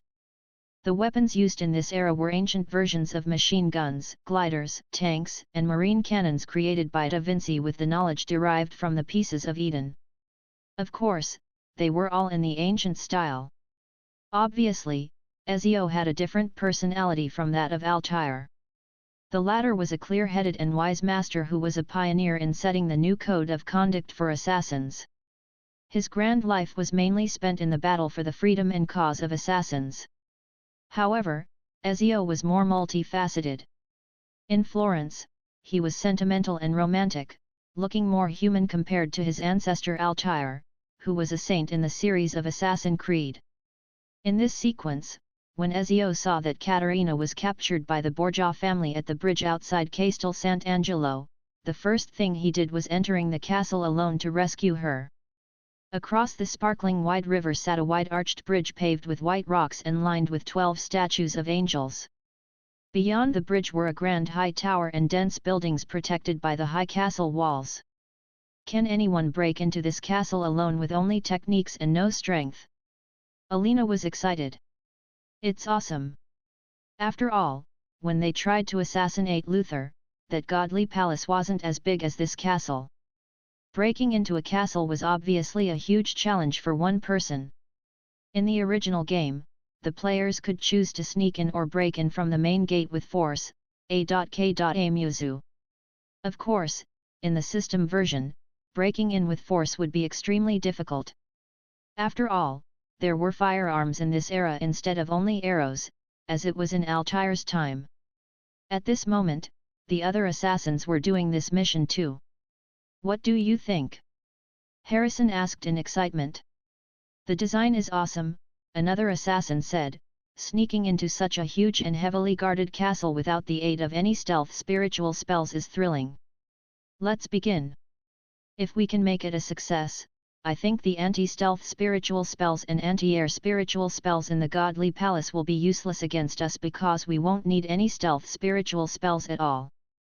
Alina chose the safest way and sneaked to the bottom of the castle from below the bridge outside Castel Sant'Angelo. As a qualified assassin, one must sneak up to the target, she thought.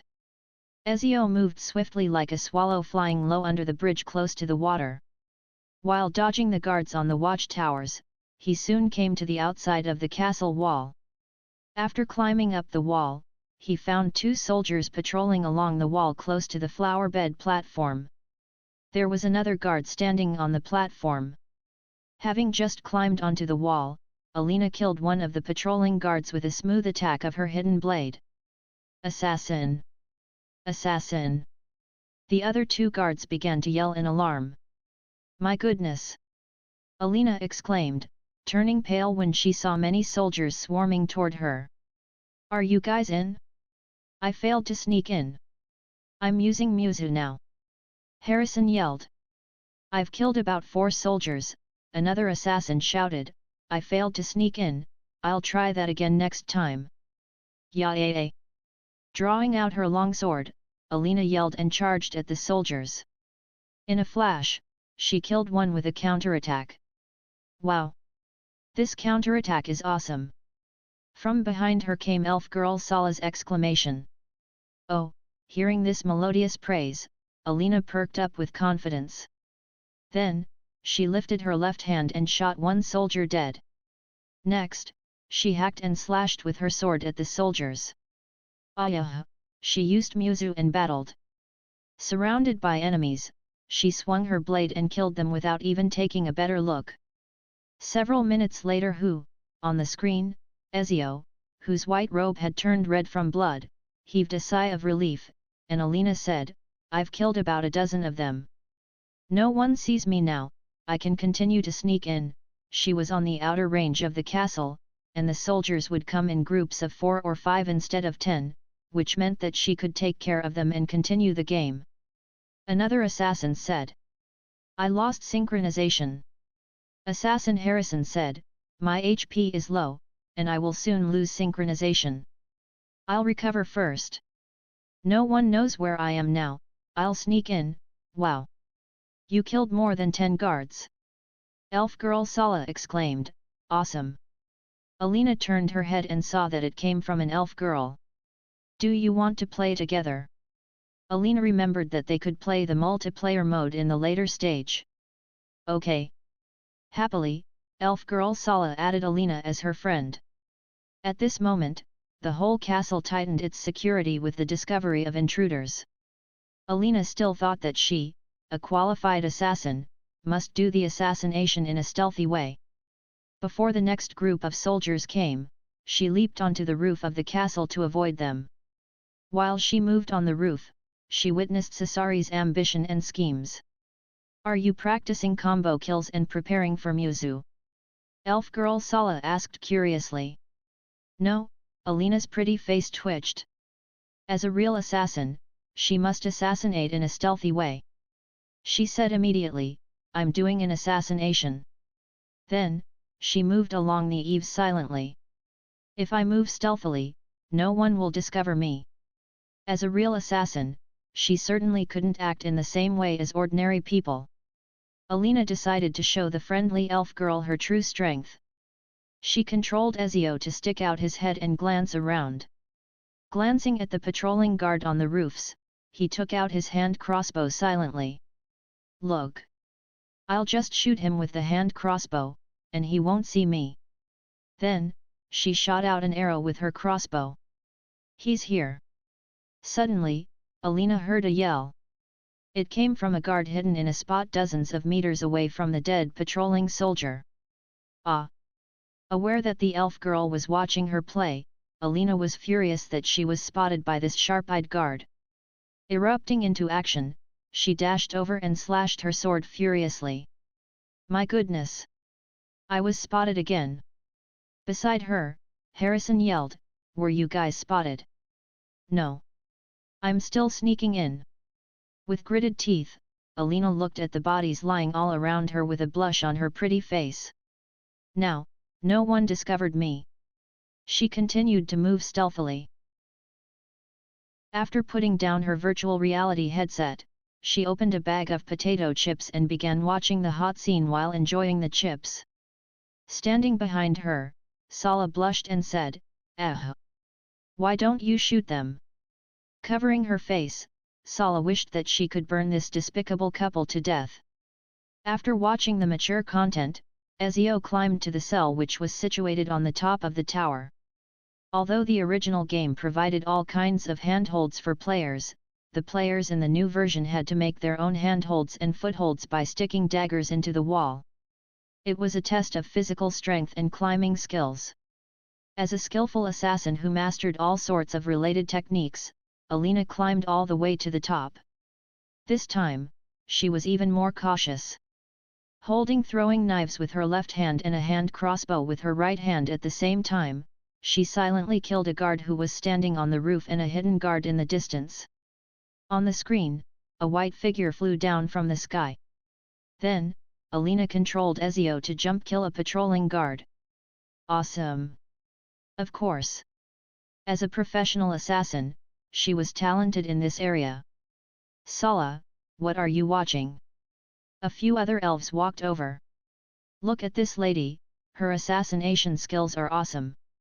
Sala avidly watched Alina assassinate another patrolling guard. In Assassin's Creed, Brotherhood, the players could fight in some places. But in other places, they must stay hidden and not be discovered. Otherwise, they would lose synchronization. Gripping two throwing knives, Alina walked along the corridor cautiously, listening for the slight sounds of steps coming from the walls and the ground. Then, she dashed out, throwing out the knives rapidly. Wow! The people watching behind her exclaimed when two soldiers dropped to the ground silently. Alina then entered the cell, which signaled the end of the first stage of sneaking in. On the screen, it showed that she had achieved 85% synchronization in the whole process. You're superb! The elves who could only barge in had very low synchronization rates. This lady's skills are awesome. After all, Mr. Fang only demonstrated the skills of fighting his way in. No one had ever shown such high-level stealth skills and sneaked into a place. I can only barge in. How did you kill those guys with two throwing knives? A golden griffin knight complimented her by asking. Obviously, he had never done any stealthy move with success. Thank you, Alina froze for a second.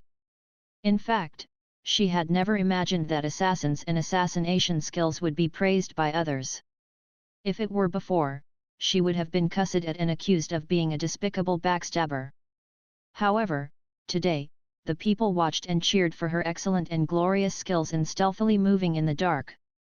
It was beyond Alina's wildest imagination. Despite a few stumbles which exposed her several times, she managed to regain synchronization each time and finally got the prisoner out. In a daze, the audience watched as Ezio let Katerina escape first on a horse while he blocked the pursuit of the soldiers who were swarming out of the castle. My goodness! Och! Alina exclaimed, and then her screen turned grey as she lost synchronization. I didn't pass this stage. With a dark expression, she went on to do virtual training. As an assassin, she could not be good at assassinations, but it was intolerable to have weak foundational skills. She immediately went to practice. Lately, the elves dashed to the shop as soon as they washed up each morning. Sir! Deposit 100 magic crystals in my card. On the next morning, Sala dumped a pile of magic crystals on Mr. Fang's counter. With the thought that she would return to the Silver Moon Forest soon, she didn't deposit too many crystals. However, she had been buying potato chips, spicy sticks, and milk tea, and she had spent all of the money on her card. While pinching her cheek, Sala felt like she became fat and wondered if she would become a fat elf before her return. But it wasn't time to worry about that. After entering the game, Sala sneaked into a military base with smooth moves. With a few slashes, she killed all the guards. On her screen, Ezio flew with a glider and threw bombs from the sky. On the other side, another elf drove a disc-shaped fortress. Boom! Boom! Boom! Look! A golden griffin knight yelled, "Oh! I've recruited some beautiful blonde girls. Would you like to hear my tips?" On the screen, he was surrounded by a group of blonde girls in assassin cloaks. Alina, who was passing by, was almost blinded by the sight. Pu! Is this still a brotherhood? Even Mr. Fang's face twitched. The golden morning sunlight shined through the window into a room inside the group of castles on the top of the mountain and rested on an exquisite sleeping face. Long lashes fluttered, and Sala slowly opened her eyes. Heya! With a yell, she almost jumped out from the bed, doing a counterattack move with her hands. She froze for a second and looked at the quilt that had slipped down the bed and her pure white pajamas, and she woke up completely. No. Today, we are returning to Silver Moon Forest. They had come to this city to investigate something. Now that the work was done, they had postponed their journey back home long enough. It was time to return. On this vast continent, humans hadn't conquered every part of the land. Darkness still existed under the sunshine, and all kinds of magic beasts were concealed in the deep and dense forests. One of the reasons that elves seldom traveled to human nations was because the journey was long and difficult. At this moment, as the envoy from the Judgment Godly Palace, Luther had arrived at Silver Moon Forest with a large team of guards from the Judgment Godly Palace. This fat envoy sized up this land with glints flashing in his eyes. Silver Moon Forest was like a radiant jade inlaid in this bountiful and beautiful land. This clan with the natural gift of a longer lifespan than humans had been living on this land since ancient times.